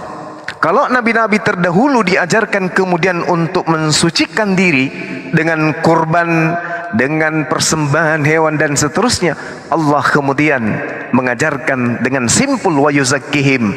Rasulullah Muhammad sallallahu alaihi wasallam dengan Islamnya mensucikan umatnya. Kalau di konsep terdahulu kita kenal, para apologet mengetahui bahwa umat terdahulu ditebus dosanya, ditebus dosanya, ditebus dosanya. Di Islam, melalui baginda Rasulullah Muhammad SAW bukan ditebus, tetapi disucikan dari dosa-dosa. Masya Allah. Inilah keutamaan ajaran agama Islam. Jadi umat Islam itu melalui Rasulullah Muhammad SAW, Allah Subhanahu wa Ta'ala mensucikan umat Islam itu sendiri. Mensucikan dari mana? Mensucikannya dari dosa-dosa yang mereka lakukan. Dosa harian disucikan dengan sholat 5 kali sehari. Dosa mingguan dibersihkan dengan Jumat, sekali seminggu, sekali sepekan. Dosa bulanan dibersihkan dengan bulan suci Ramadan. Dosa tahunan disucikan dengan istighfar. Inilah kebanggaan kita umat Islam. Sehingga kemudian ketika Allah menunjukkan sebuah kaidah, huwallazi ba'atsa fil ummiyina rasulan minhum yatslu alaihim ayatihi wa yuzakkihim wa yu'allimuhumul kitaba wal hikmah wa in kanu min qabl fi dhalalim mubin. Inilah keutamaan. Jadi ketika Rasulullah Muhammad sallallahu alaihi wasallam diutus oleh Allah untuk mensucikan jiwa manusia, dan Allah mengajarkan kepada manusia sebuah kitab bernama Al-Quran dan hikmah, yaitu sunnah. Meskipun kemudian sebelum Rasulullah, sebelum beliau menerima kitab ini, Al-Quran ini, Rasulullah Muhammad Sallallahu Alaihi Wasallam mengajar orang-orang yang sebelumnya benar-benar dalam kesesatan yang nyata. Inilah Bang Handi yang ingin saya katakan, bahwa di zaman sekarang mengisi kemerdekaan tidak ada yang sulit bagi umat Islam. Tak ada yang sulit bagi kita umat Islam. Ajaran yang muncul di dalam ajaran Islam ini justru kemudian mengajarkan kita untuk cinta. Contoh misalnya dalam aspek pemerintahan Indonesia, apa kata Allah? Ati'ullah wa ati'ur rasul wa ulil amri minkum. Umat Islam yang mayoritas di Indonesia ini diminta oleh Allah untuk taat kepada pemimpin, pemerintah, dalam hal ini presiden kita, sehingga Indonesia damai sejahtera dikarenakan Indonesia diselimuti oleh gerakan-gerakan yang muncul kemudian yang dianut oleh mayoritas Islam. Gerakan bagaimana mempersatukan hati generasi umat, mempersatukan kemudian tekad para penduduk yang ada di Indonesia. Itu disebabkan karena apa? Karena Islam yang dibawa oleh Rasulullah, wa yuzakkihim wa yuzakkikum, mensucikan jiwa-jiwa umat Islam yang ada di Indonesia, sehingga mengisi kemerdekaan ini dengan hal-hal yang positif. Ini yang ingin saya katakan, bahwa apa yang menjadi pencanangan Al-Quranul Karim, pencanangan Allah melalui Al-Quranul Karim, menjadi sebuah hikmah di negara ini. Umat Islam mayoritas melindungi, mengayomi saudara-saudaranya yang minoritas. Islam rahmatan lil alamin. Islam adalah rahmat bagi Republik Indonesia. Demikian Bang Handi. Jadi prinsipnya bagaimana? Nggak ada ajaran Nabi Muhammad SAW yang meresahkan, yang membuat galau, yang membuat ricu, yang membuat kesulitan. Nggak ada yang kayak begitu ya, Banyuma ya? Tidak ada sama sekali Bang Handi. Karena Islam itu ditopang oleh kasih sayang. Islam diajarkan dengan ajaran yang sangat-sangat luar biasa. Kenapa? Karena Islam kemudian mengajarkan kita untuk menjadi seorang pemaaf. Allah Subhanahu wa taala menjelaskan di dalam Al-Qur'anul Karim, ayat surah Al-A'raf ayat 199. Allah Subhanahu wa taala kemudian menjelaskan kepada kita umat Islam agar kita menjadi seorang pemaaf. Apa kata Allah? Huzil afwa wa'mur bil urf wa'rid 'anil jahilin. Wahai umat Islam, wahai umat Rasulullah, jadilah pemaaf dan suruhlah orang-orang mengerjakan yang baik, serta jangan pedulikan orang-orang yang jahil. Ini perintah kemudian oleh Allah. Nah, untuk itulah kemudian kenapa ini bisa teraplikasi dalam kehidupan? Karena Allah mengatakan dalam Al-Quranul Karim, surah Maryam ayat 96, Allah memberikan suatu ketetapan, yang mana ketetapan ini dianut oleh kita sebagai seorang muslim. Innalladzina amanu. Jadi yang dituju di sini adalah umat Islam, karena di luar umat Islam itu tidak ada iman.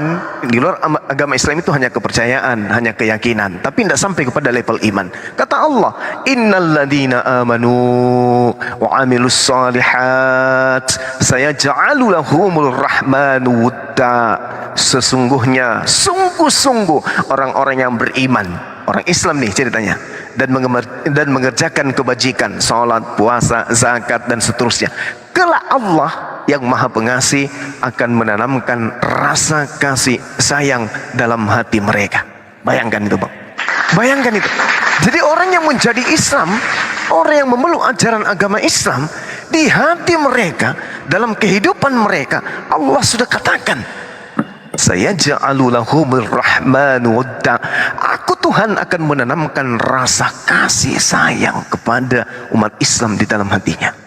Makanya Bang, ketika di Indonesia ini ada saudara-saudara kita yang minoritas, coba bagaimana tokoh-tokoh agama kita memperlakukan mereka, bagaimana para ulama memberikan ruang kepada mereka, bagaimana kemudian implementasi pengajaran Islam dari ulama yang memberikan petua-petua kepada umat Islam secara seluruh umat yang ada di negara ini, terkait dengan hubungannya kepada non-muslim, terkait dengan hubungan apapun itu dengan dengan non-muslim, semua tercermin dengan kasih sayang. Kenapa?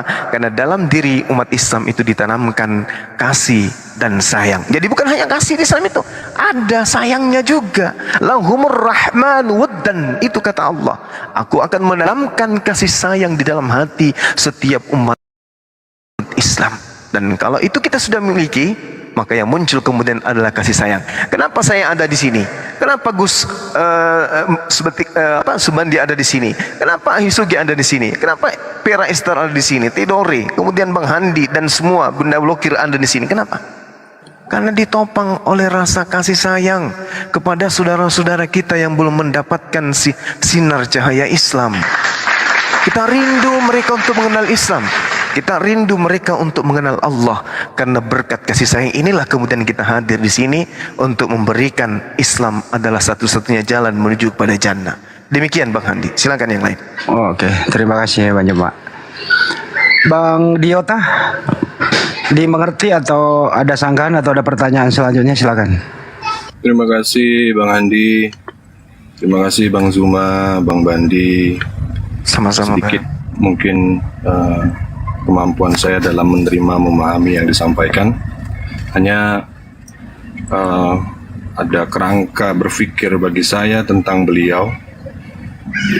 Mohon dikoreksi kalau ada kehilafan atau kesalahan.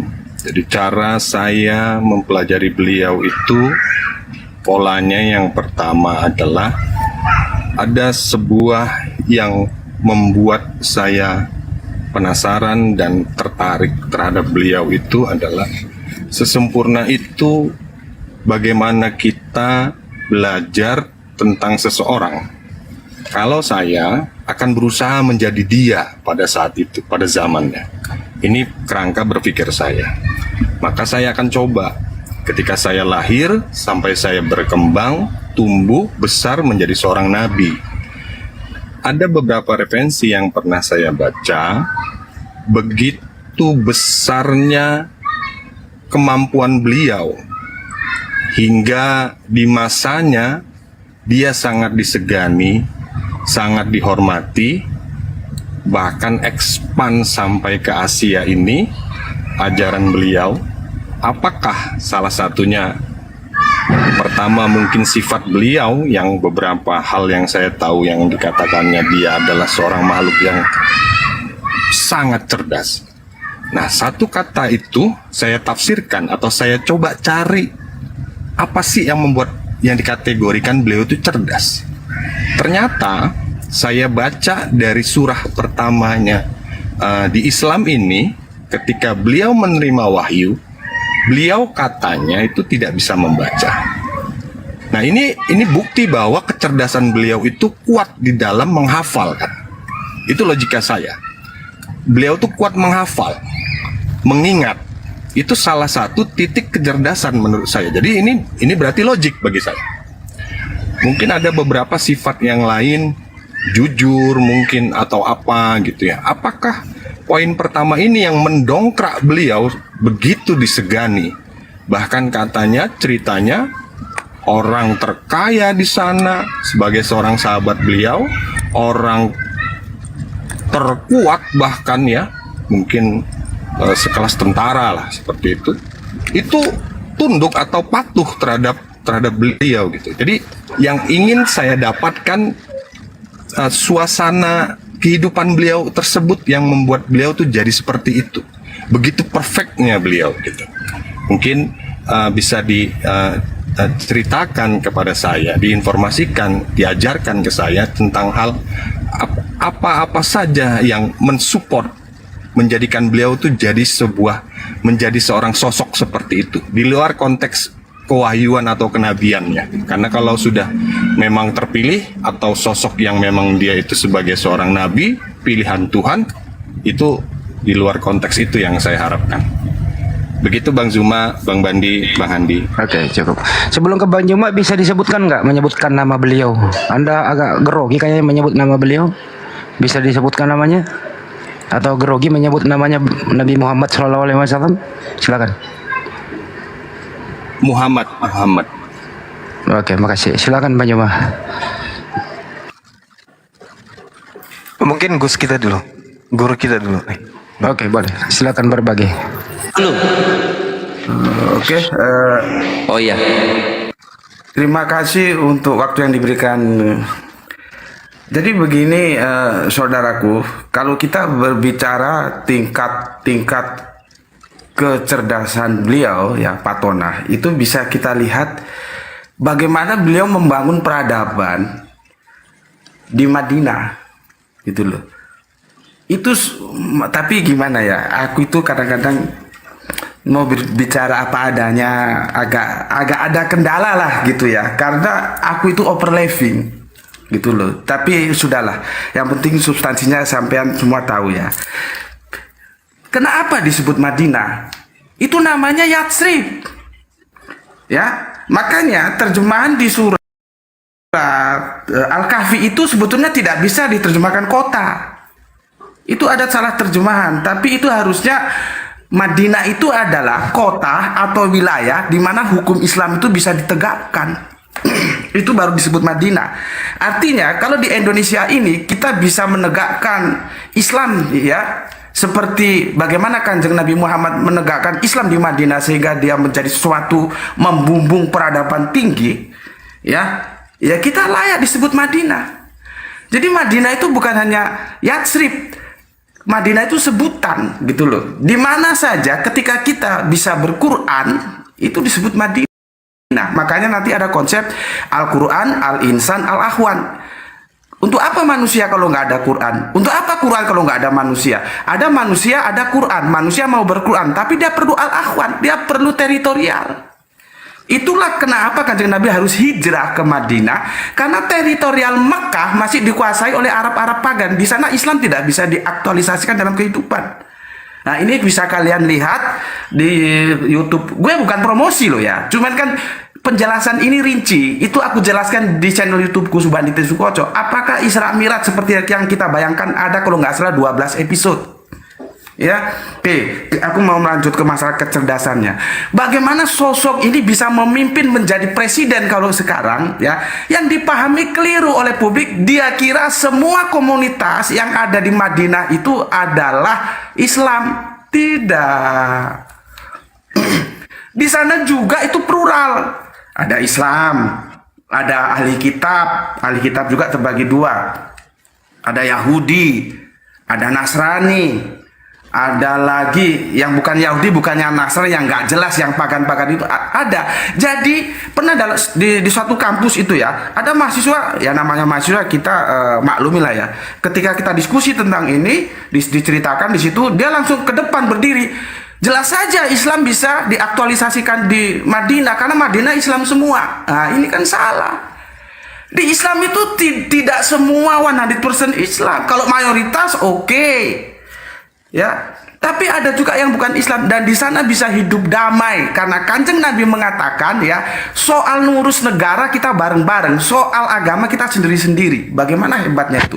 Itu kalau tidak lahir dari pemikiran yang cerdas tidak mungkin. Ya, jadi akhirnya di sana ya terjadilah ya, yang mayoritas dihormati, yang minoritas disayangi. Jadi ada hubungan mutualisme di antara kehidupan di sana. Itu piagam Jakarta, piagam Jakarta. Piagam PBB itu belum ada. Piagam Madinah sudah ada. Coba. Kanjeng Nabi Muhammad itu bukan alumni UKLA, bukan alumni Yale, bukan alumni fakultas universitas terkenal. Enggak. Bagaimana kok bisa membuat perjanjian yang disebut Piagam Madinah itu? Apa enggak itu sebuah yang istimewa? Piagam PBB belum apa-apa. Makanya gue ngomong, Amerika itu tidak perlu mengajari Islam tentang bagaimana hak asasi. Ketika Amerika masih becek dan bau, Islam sudah mengenal bagaimana menghormati hak asasi. Di mana orang-orang di luar Islam di situ diberi haknya untuk beragama karena la ikraha fiddin, tidak boleh dipaksa-paksa. Mau Yahudi, monggo. Mau Kristen, monggo. Mau jahiliyah, monggo. Silahkan, tidak ada masalah. Tetapi ketika kita ngurus negara, ayo kita urus bareng-bareng. Itu sebuah kecerdasan, Nah, tadi kalau Kang Mas kita mengutip surat Al-Alaq ayat 1, tadi gini Kang Mas ya. Jadi teman-teman tolong maklumi ya, tolong maklumi, tolong pahami, jangan salah paham terhadap Gus Betik ya, tolong pahami. Begini Kang Mas, dalam khasana keislaman sendiri terjadi perdebatan yang tinggi apakah Kanjeng Nabi Muhammad itu melek huruf atau buta huruf. Gue diserang habis-habisan ketika gue ngomong Kanjeng Nabi Muhammad itu melek huruf. Buktinya di surat Al-Jum'ah tadi yang dibacakan oleh Zuma. Di sana kan disuruh membacakan. Jadi kalau parameternya yang jenengan pakai, dia cerdas karena dia buta huruf, enggak Mas. Nabi kami itu bukan Nabi buta huruf, dia melek huruf. Ya, jadi kalau mau melihat kecerdasan beliau di surat Al-Alaq 96 ayat 1 itu yang kita bisa lihat itu substansinya. Apa? Iqra. Iqra itu adalah bacalah ya. Itu pintu pengetahuan kita lewat Iqra. Bagaimana seseorang yang menjelaskan tentang pentingnya Iqra lalu dikatakan buta huruf? Kan enggak nyambung gitu loh.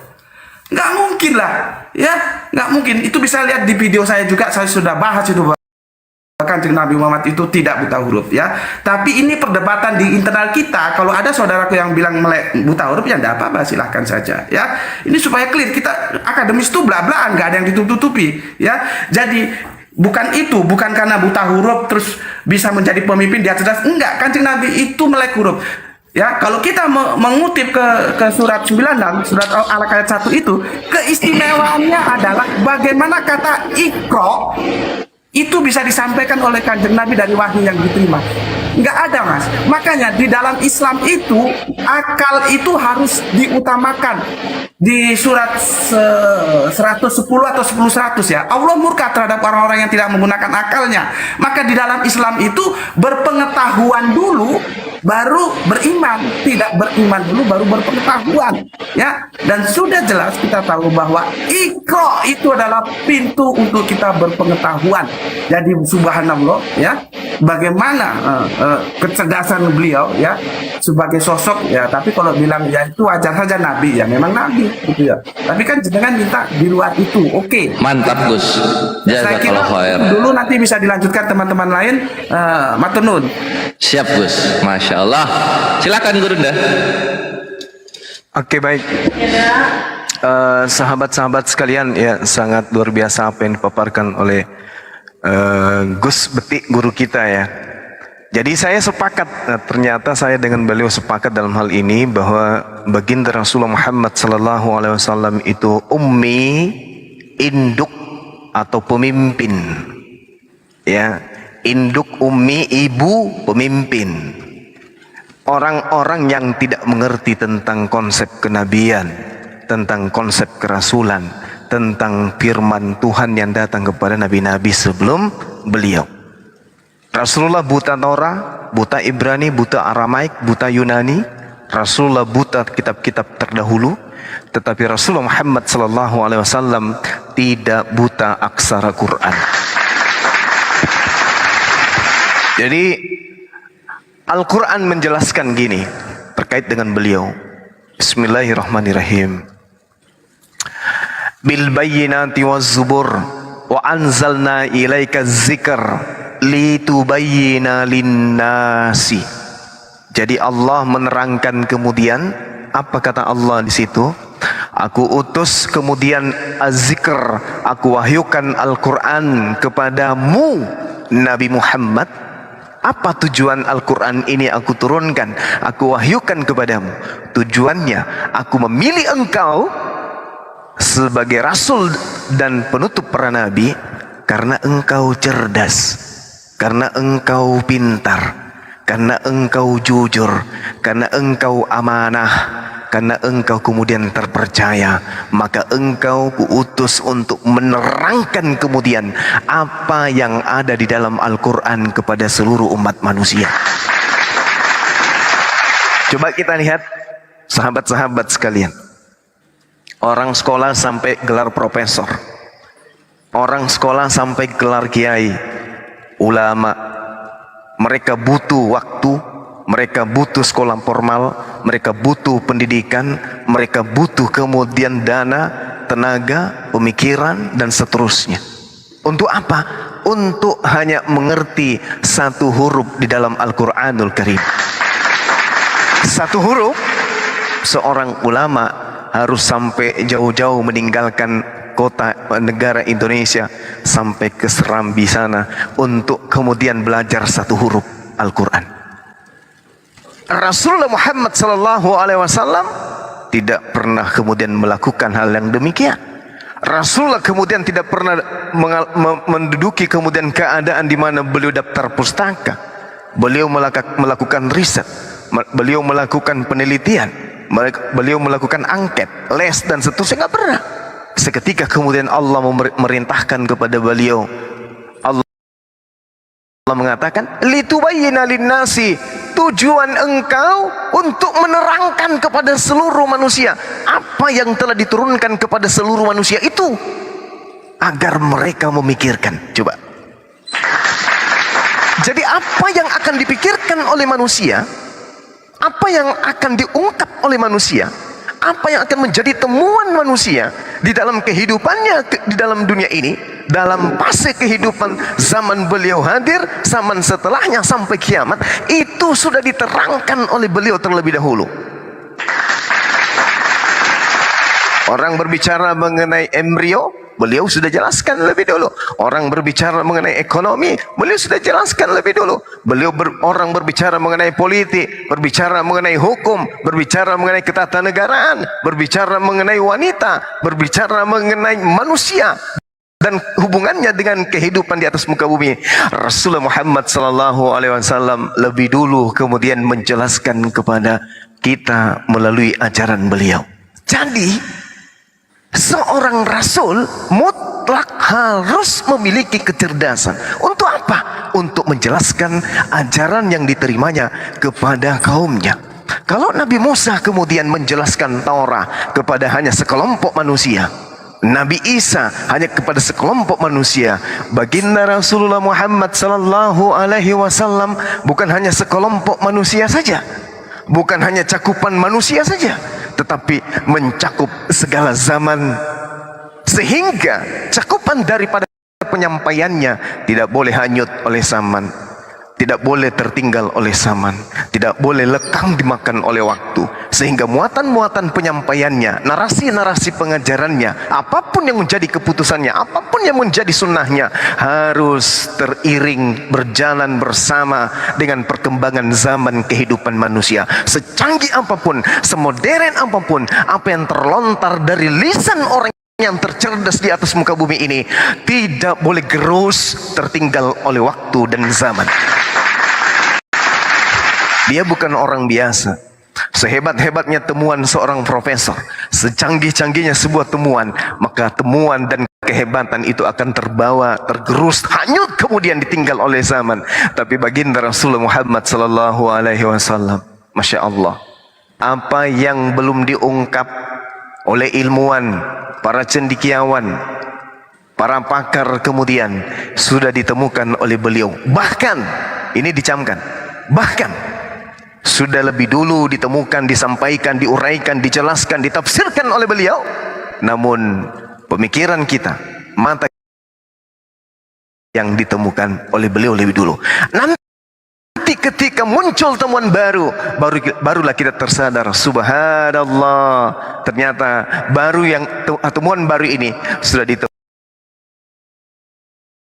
beberapa tahun, 1400 tahun yang lalu. Contoh misalnya, bagaimana kemudian ditemukannya sidik jari, bagaimana kemudian ditemukannya penyakit bibit-bibit kanker di dalam tubuh manusia ketika manusia tidur dengan nyala lampu, lalu perintah beliau matikan, padamkan dan seterusnya.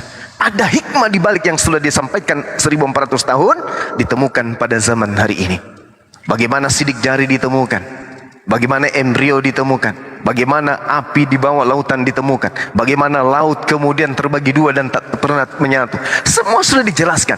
Kalau beliau tidak cerdas, kalau beliau buta aksara Quran, beliau buta huruf Al-Quran, bagaimana mungkin dia bisa membuat kemudian sebuah kerangka agama, kerangka keyakinan, kerangka kebenaran, kalau dia sendiri jahil terhadap pengetahuan? Oleh karena itulah kemudian satu-satunya manusia yang terpintar, tercerdas, teramanah, terpercaya sampai hari ini dan bahkan untuk selamanya, tak lain dan tak bukan adalah beliau, baginda Rasulullah Muhammad sallallahu alaihi wasallam.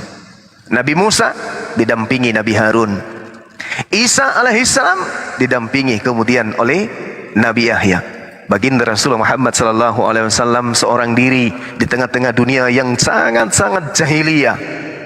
1400 tahun, bukan 1000 tahun yang lalu, bukan 100 tahun yang lalu, bukan 200 tahun, bukan 300 tahun, bukan 400 tahun, bukan 500 tahun, 1400 tahun silam. Yang orang tidak pernah bisa bayangkan seperti apa kehidupan berikutnya. Tapi beliau di zaman itu sudah bisa menerangkan apa yang akan terjadi ke depannya. Inilah kehebatan Rasulullah. Jadi kalau ada orang yang masih meragukan kenabian beliau, masih meragukan kerasulan beliau, wallahu alam bisawab, Allah subhanahu wa ta'ala menerangkan, siapakah mereka kemudian yang meragukan Islam, yang meragukan kemudian adanya Islam? Mereka lah orang-orang yang zalim, yang melakukan kebohongan-kebohongan tentang Allah. Wa man azlama mimman iftara 'ala Allahi kadhiba wa huwa yud'a ila al-Islam wallahu la yahdil qawmaz zalimin. Allah tidak akan memberikan petunjuk kepada mereka setelah mata mereka melihat, setelah kuping mereka mendengarkan, setelah hati mereka melihat, setelah kepala mereka menelaah dengan jelas, tapi tetap saja menolak kebenaran Islam. Maka kata Allah, aku tidak akan memberikan petunjuk kepada mereka. Inilah satu hal pertanyaan yang sangat luar biasa yang dijelaskan oleh guru kita Gus Betik dari saudara kita Kristiani, dan saya tambahkan sedikit, kalau ada kemudian orang yang masih menolak kebenaran Rasulullah sebagai utusan Tuhan, ya saya tidak bisa mengatakan hal lain. Itu barangkali Allah telah menutup hati mereka, atau mereka masih dalam proses untuk mencapai hidayah. Demikian dari saya, terima kasih. Mantap Gurunda. Ya silakan Diota yang pakai akun logo kebalik. Bang Handi lagi mandi ya, kamar mandinya jauh 2 kilometeran, jadi aku gantiin dulu moderasi. Silakan Diota. Terima kasih Bang Zuna. Kemudian ada Gus Betik, terima kasih atas penjelasannya, sangat mencerahkan ya bagi saya. Pemahaman tentang kenabian, dan ya memang saya tidak sanggah itu. Saya berusaha untuk menerima keistimewaan beliau sebagai seorang nabi, seorang yang teristimewakan ya dari seluruh makhluk. Hanya saja memang ada sedikit yang masih mengganjal di saya. Saya tidak katakan tadi bahwa beliau tidak bisa membaca dalam hal secara ini ya, hanya pemahaman sederhana saja bagi saya. Membaca dari penafsiran, saya hanya bisa baca terjemahan, mohon maaf ya. Jadi saya mentafsirkan dari terjemahan itu.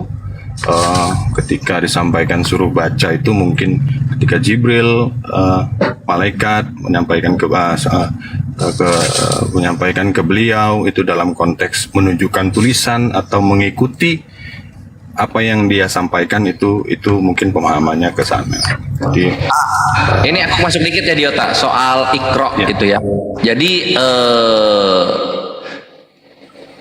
di bahasa Inggris itu ada 2. Kalau baca ada teksnya read, tapi ada satu lagi yang nggak dibahas, yaitu recite. Iqra itu recite, mengulangi apa yang diucapkan, gitu loh. Makanya maksudnya Iqra itu recite. Kalau baca yang tulisan itu ada bahasa Arabnya yang lain, aku lupa tuh. Nantilah kalau ada Ustadz Wafi sama Ustadz Wafi dikasih tahu. baik.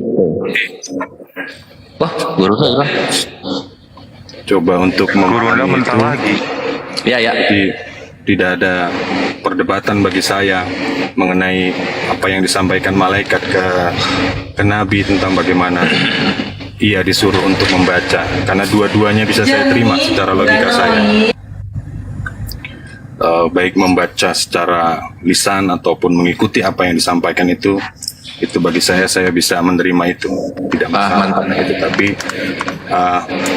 Islam itu dari situ sudah saya ketahui bahwa Islam itu mengajarkan titik nolnya adalah bagaimana cara belajar, bagaimana cara membaca. Bang Juma kenapa lagi? Ya Allah ya Robin. Bang Juma mental. Kok jahat kali lah kalian, woi. Ini aku noise kayak gimana sih? Coba dong ngomong Nggak dulu. apa-apa itu, resiko sebuah perjuangan, nggak apa-apa, nggak usah ditanggapi. Nggak noise. Ini noise-nya Terusin. Kores. Bentar Bang Andi, Bang Kores noise-nya gini. Shhh. Gitu.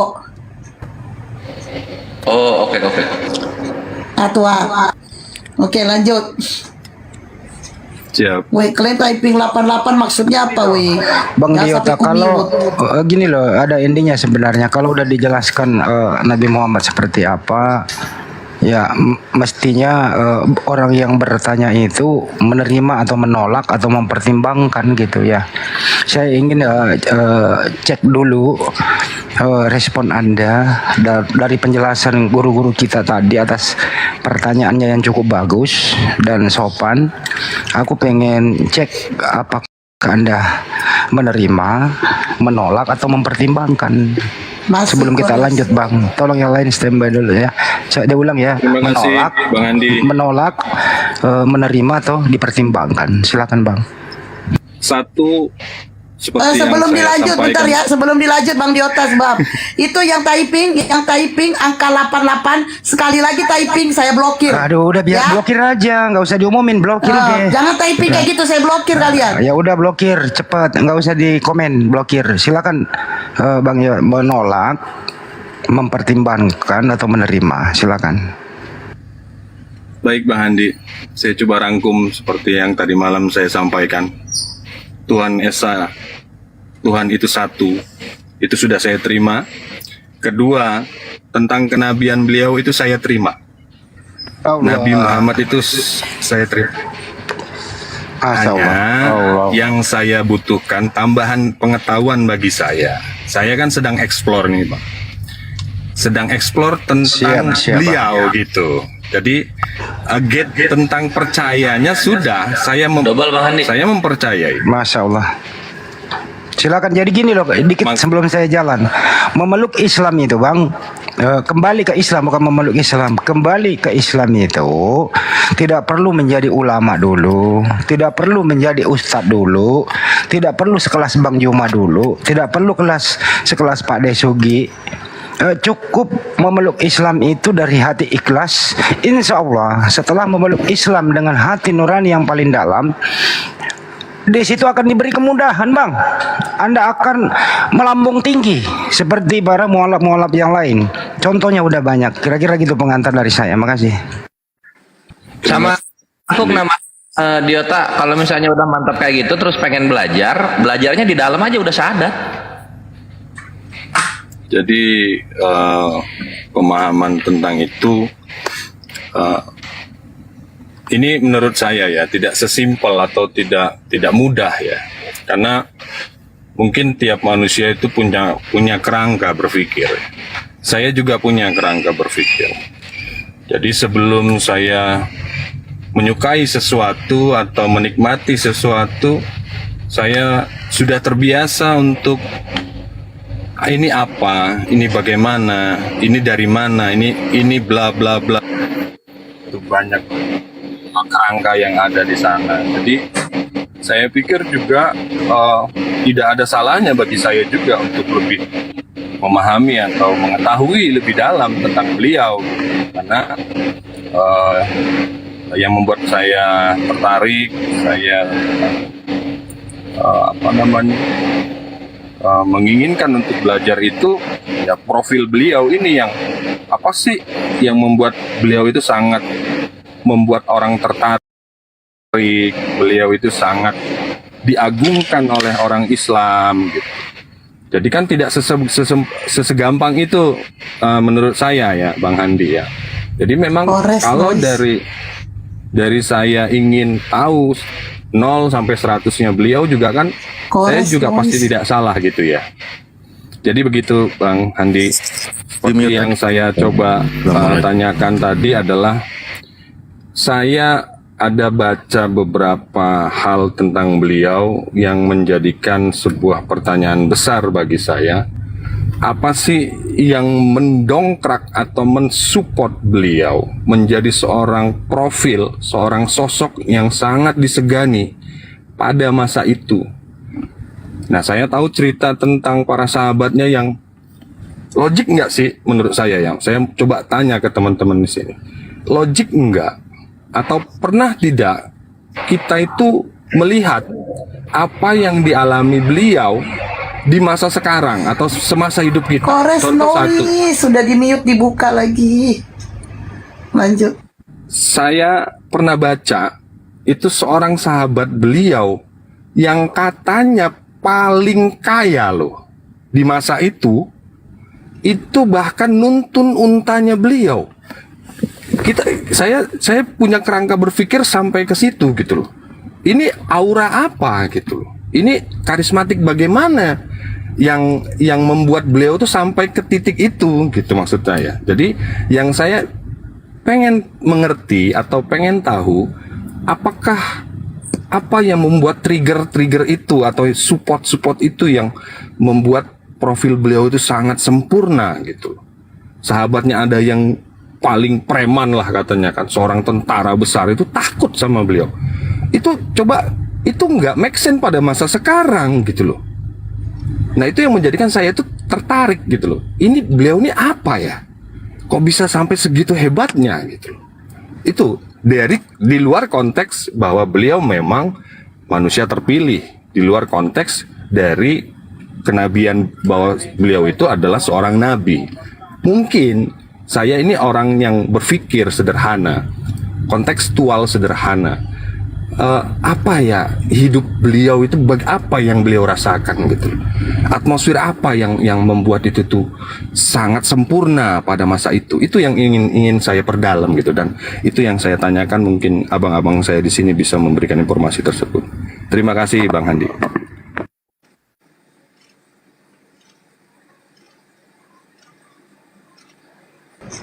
Oke, silakan. Mbak Ustaz Alif mau ini.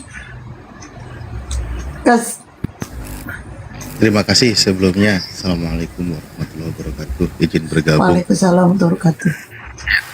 Jadi setelah saya izin ini aja ya, setelah semua sudah sempat berdiskusi.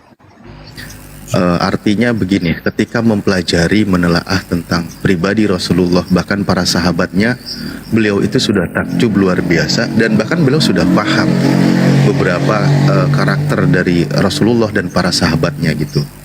Lagi-lagi ketakjuban beliau ini kepada Rasulullah, begitu karismatiknya kan, begitu berpengaruhnya Rasulullah Nabi Muhammad SAW. Ya, makanya memang demikian Allah persiapkan kepada sosok baginda Nabi Muhammad SAW.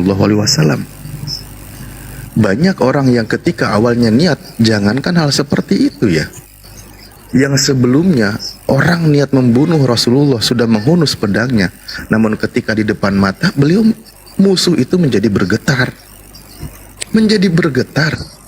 karena beliau adalah insan pilihan. Nabi Muhammad itu sudah maksum, terpelihara dan terjaga kan gitu. Nah, mengenai tentang pribadi Rasulullah, kecintaan para sahabat juga sudah dijelaskan kemarin ketika Abu Bakar As-Siddiq dan satu lagi antara Abu Bakar dan Utsman atau Umar bin Khattab radhiyallahu anhum semua, ketika ditanya tentang kecintaannya kepada Rasulullah, beliau masih meninggalkan sisa. Namun sehingga ada hadis bahwa ada 3 perkara, barang siapa yang ada di dalam dirinya, mereka akan mendapatkan manisnya iman. Yaitu pertama apa? Allah dan Nabi Muhammad atau Rasulnya lebih ia cintai daripada selain itu. Jadi cinta yang utama itu adalah kepada Allah dan kepada Nabi Muhammad. Namun tahu porsinya atau posisinya kepada Allah itu sebagai apa? Sebagai sang Khalik, sang pencipta langit dan bumi, dan kepada Nabi Muhammad sebagai Nabi atau Rasul utusan Allah. Tetap posisinya ada pada tempatnya, tidak disamakan, tidak boleh di dalam Islam. Nah, Masalah kecintaan kepada Nabi Muhammad sudah berulang-ulang kita jelas dan kita bagaimana pribadi Rasulullah dari dijelaskan sifat-sifatnya, postur tubuhnya. Beliau itu secara panglima perang memiliki postur tubuh yang laksana jenderal, yang bagaimana dadanya bidang kan gitu. Dari segi perangai wajahnya, beliau seperti menggunakan sifat karena ketampanannya yang luar biasa. Dari segi apa lagi? Ketawaduan. Wa kana Rasulullah sallallahu alaihi wasallam syadidal haya'i wat tawadu. Rasulullah itu begitu sifat pemalunya dan tawadunya ketika di hadapan orang-orang baik dan orang-orang soleh. Bahkan dijelaskan sifat pemalunya berlebih-lebih dari para orang gadis perawan. Itu pribadi Rasulullah. Tapi beda ketika di dalam dunia peperangan. Beliau juga yang paling ditakuti oleh lawan. Bahkan ketika waktu itu hendak dibunuh, atau ketika ada musuh yang berusaha mengejar Rasulullah, ketika saat itu Rasulullah setelah bersembunyi di gua bersama Abu Bakar, ketika beliau meneruskan perjalanan, ada orang berkuda yang hendak membunuh Rasulullah. Namun ketika hendak membunuh lalu dia tergelincir dan terjatuh. Disitulah saat yang tepat Rasulullah untuk membalas dendamnya. Namun apa yang dilakukan oleh Rasulullah? Malah beliau menolongnya dan membiarkannya pergi. Dan orang itu menjadi masuk Islam. Itulah namanya sifat karakter pribadi Rasulullah yang tidak dimiliki oleh seluruh umat manusia. Satu pribadi Rasulullah itu tidak mau, sekian banyak pribadi orang itu belum tentu bisa mewakili satu pribadi Rasulullah. Secara postur tubuhnya, ketampanannya diakui, disegani oleh kawan maupun lawan. Sahabat Umar radhiyallahu an, begitu marahnya, bencinya kepada Rasulullah, tapi begitu bertemu dengan Rasulullah, apa dia tidak tunduk? Karena disitulah memang Allah berikan kemuliaan dan keistimewaan kepada Rasulullah. Namun sekali lagi dan berkali-kali juga kami sampaikan, kehebatan dan ketinggian pribadi Rasulullah SAW, tetap umat Islam diperintahkan memposisikan Rasulullah Nabi Muhammad pada posisinya, yaitu sebagai manusia insan pilihan Tuhan, bukan Tuhan atau bukan ilahi.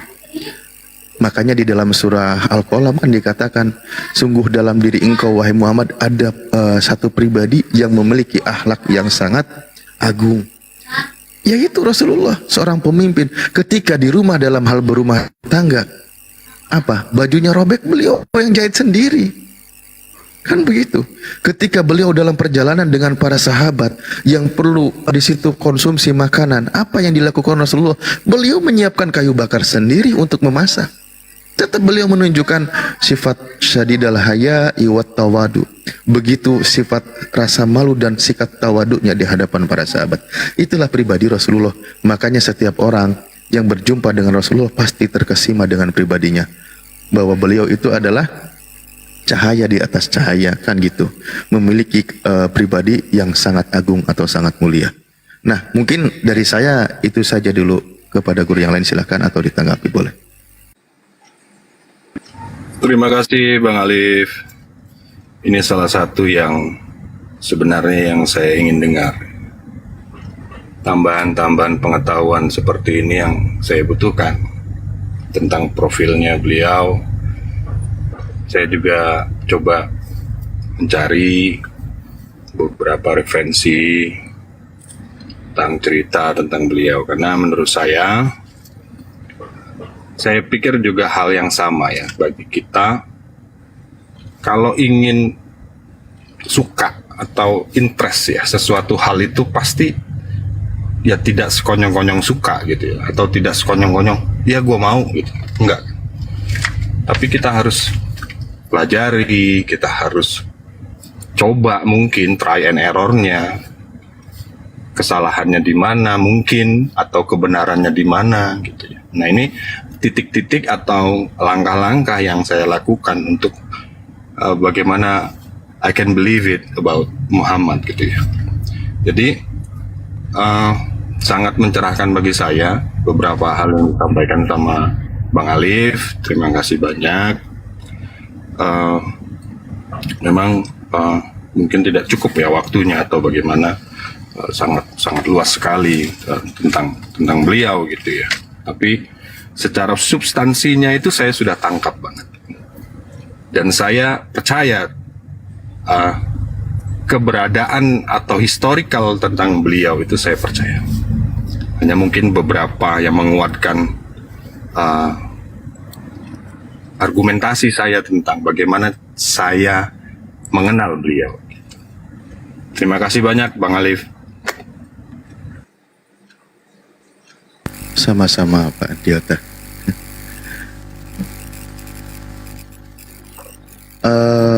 Satu lagi mungkin ya, sambil nunggu guru yang lain. Kan begini Pak, apa yang disampaikan Rasulullah Shallallahu Alaihi Wasallam itu selalu diterima. Bahkan tadi saya sempat menyimak guru kami menyampaikan informasi yang akan datang yang tidak tertolak oleh ilmu pengetahuan dan teknologi dan seterusnya. Sampai kalau kita merujuk ya, ucapan Nabi terdahulu memang menubuatkan bahwa akan ada Nabi terakhir, kan gitu.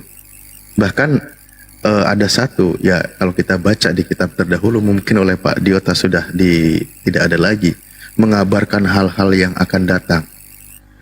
Kalau kita pernah baca satu hadis Rasulullah yang tertulis di Sahih Bukhari, bahkan ada tertulis. Jadi saya pakai bahasa Indonesia aja ya kalimat. Kalau ini karena tidak perlu untuk kajian kata seperti yang tadi malam, itu pun perlu 1 minggu kita bahas ya, kata sabaha. Nah, jadi dalam satu peristiwa Rasulullah itu ada hadis yang menyampaikan, dan ini sangat indah, bahwa beliau katakan tidak ada satupun dari anggota tubuh manusia kecuali akan hancur. Tapi kalimat sederhananya begini, seluruh tubuh manusia, organ tubuh manusia akan hancur kecuali satu, yaitu yang ada apa? Di tulang ekor manusia. Dari tulang itulah makhluk akan disusun kembali pada hari kiamat. Nah, istilah tulang ekor ini dalam bahasa Arabnya ada, namanya apa ya? Tarobun ya, kalau nggak salah di situ kalimatnya. Nah, di situ Pak, tulang ekor yang kecil itu ada istilah juga yang namanya istilah kedokterannya kan gitu. Karena kan Pak Diota kan suka dengan sains juga ya. Nah, ada istilahnya ternyata di dalam ilmu kedokteran yang memang diuji, salah satu terkecil dari tulang ekor manusia itu tidak hancur Pak.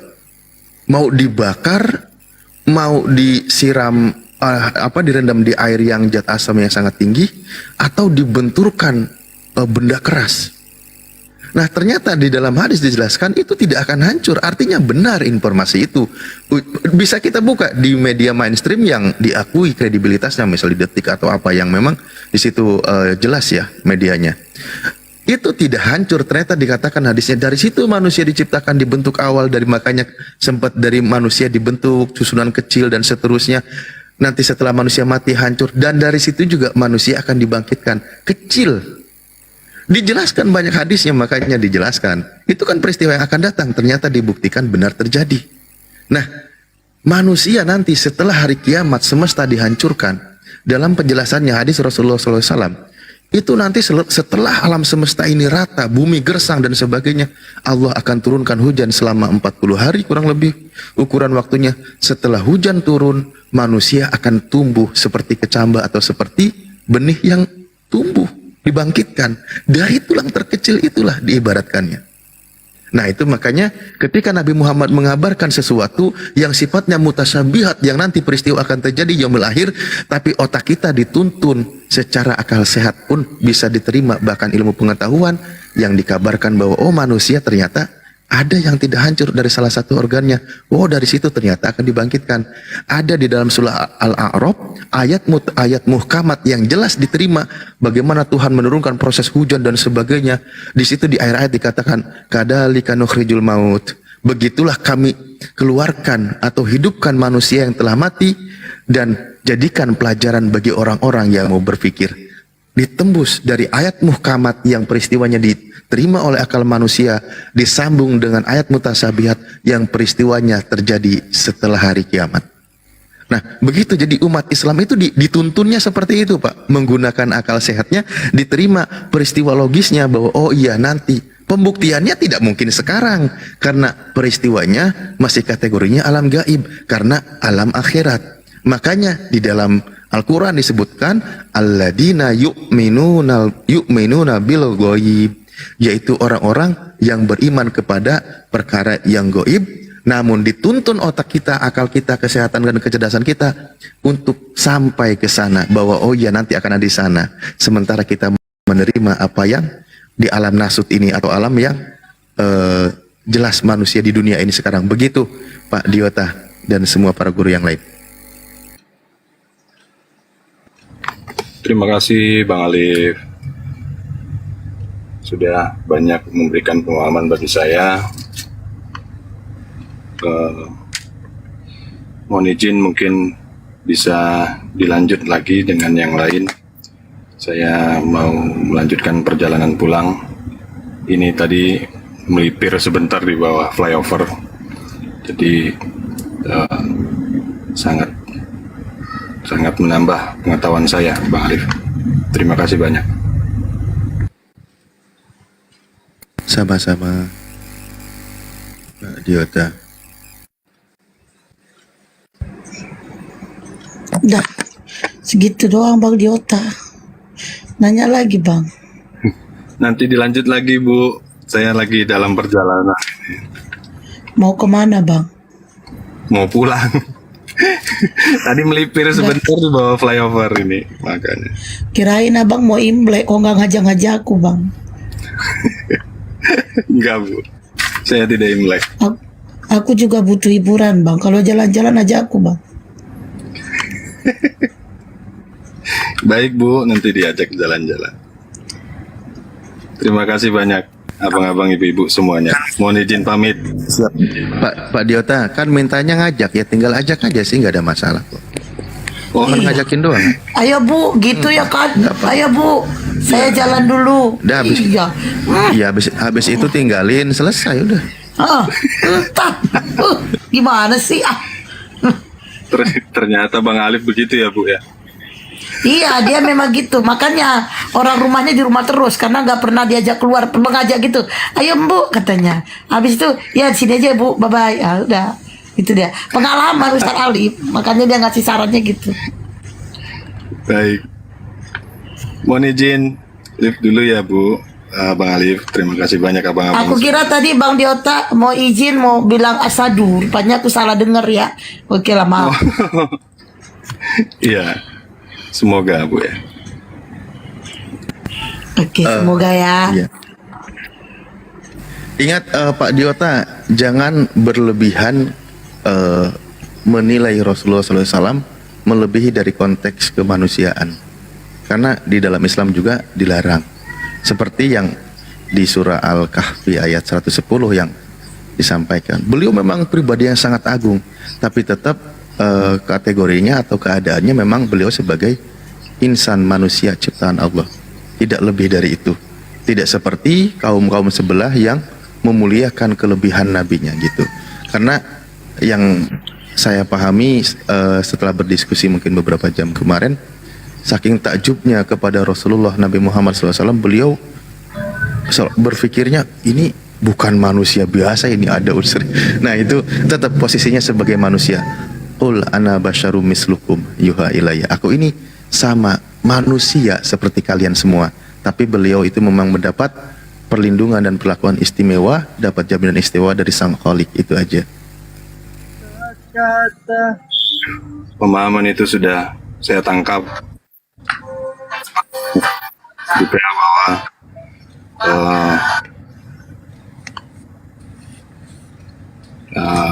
penyampaian beliau itu mengajarkan. Loh, Bang Juma, yang kenapa saya lagi tangkap turun? itu yang saya tangkap itu apa yang disampaikan beliau atau yang ditunjukkan, dicontohkan beliau itu bahwa agar kita tidak menjadi sombong. Itu yang saya tangkap. Dan beliau menunjukkan bahwa seperti Bang Alif tadi bilang, biar berbeda dengan kepercayaan yang lalu, yang lain gitu, yang sangat memuliakan manusia. Itu yang mungkin beliau jaga, dan itu yang ditunjukkan beliau kepada kaumnya gitu ya. Itu sudah saya tangkap Bang Alif. Terima kasih banyak Bang Alif. Sama-sama. Oke. Sekarang lari ke Fardan Adnan. Fardan Adnan, Ya, typing mulu dari tadi tuh, kenapa? iya masalahnya nggak rela lah. Itu Diota mau jadi mualaf. Kenapa? Ya kita kan yang dari lahir belum tentu masuk surga. Ya, agama Fardan apa? Islam lah. Allahumma shalli ala sayyidina Muhammad wa ala ali sayyidina wa maulana Muhammad. Terus kenapa ngomong kayak gitu dari tadi di bawah?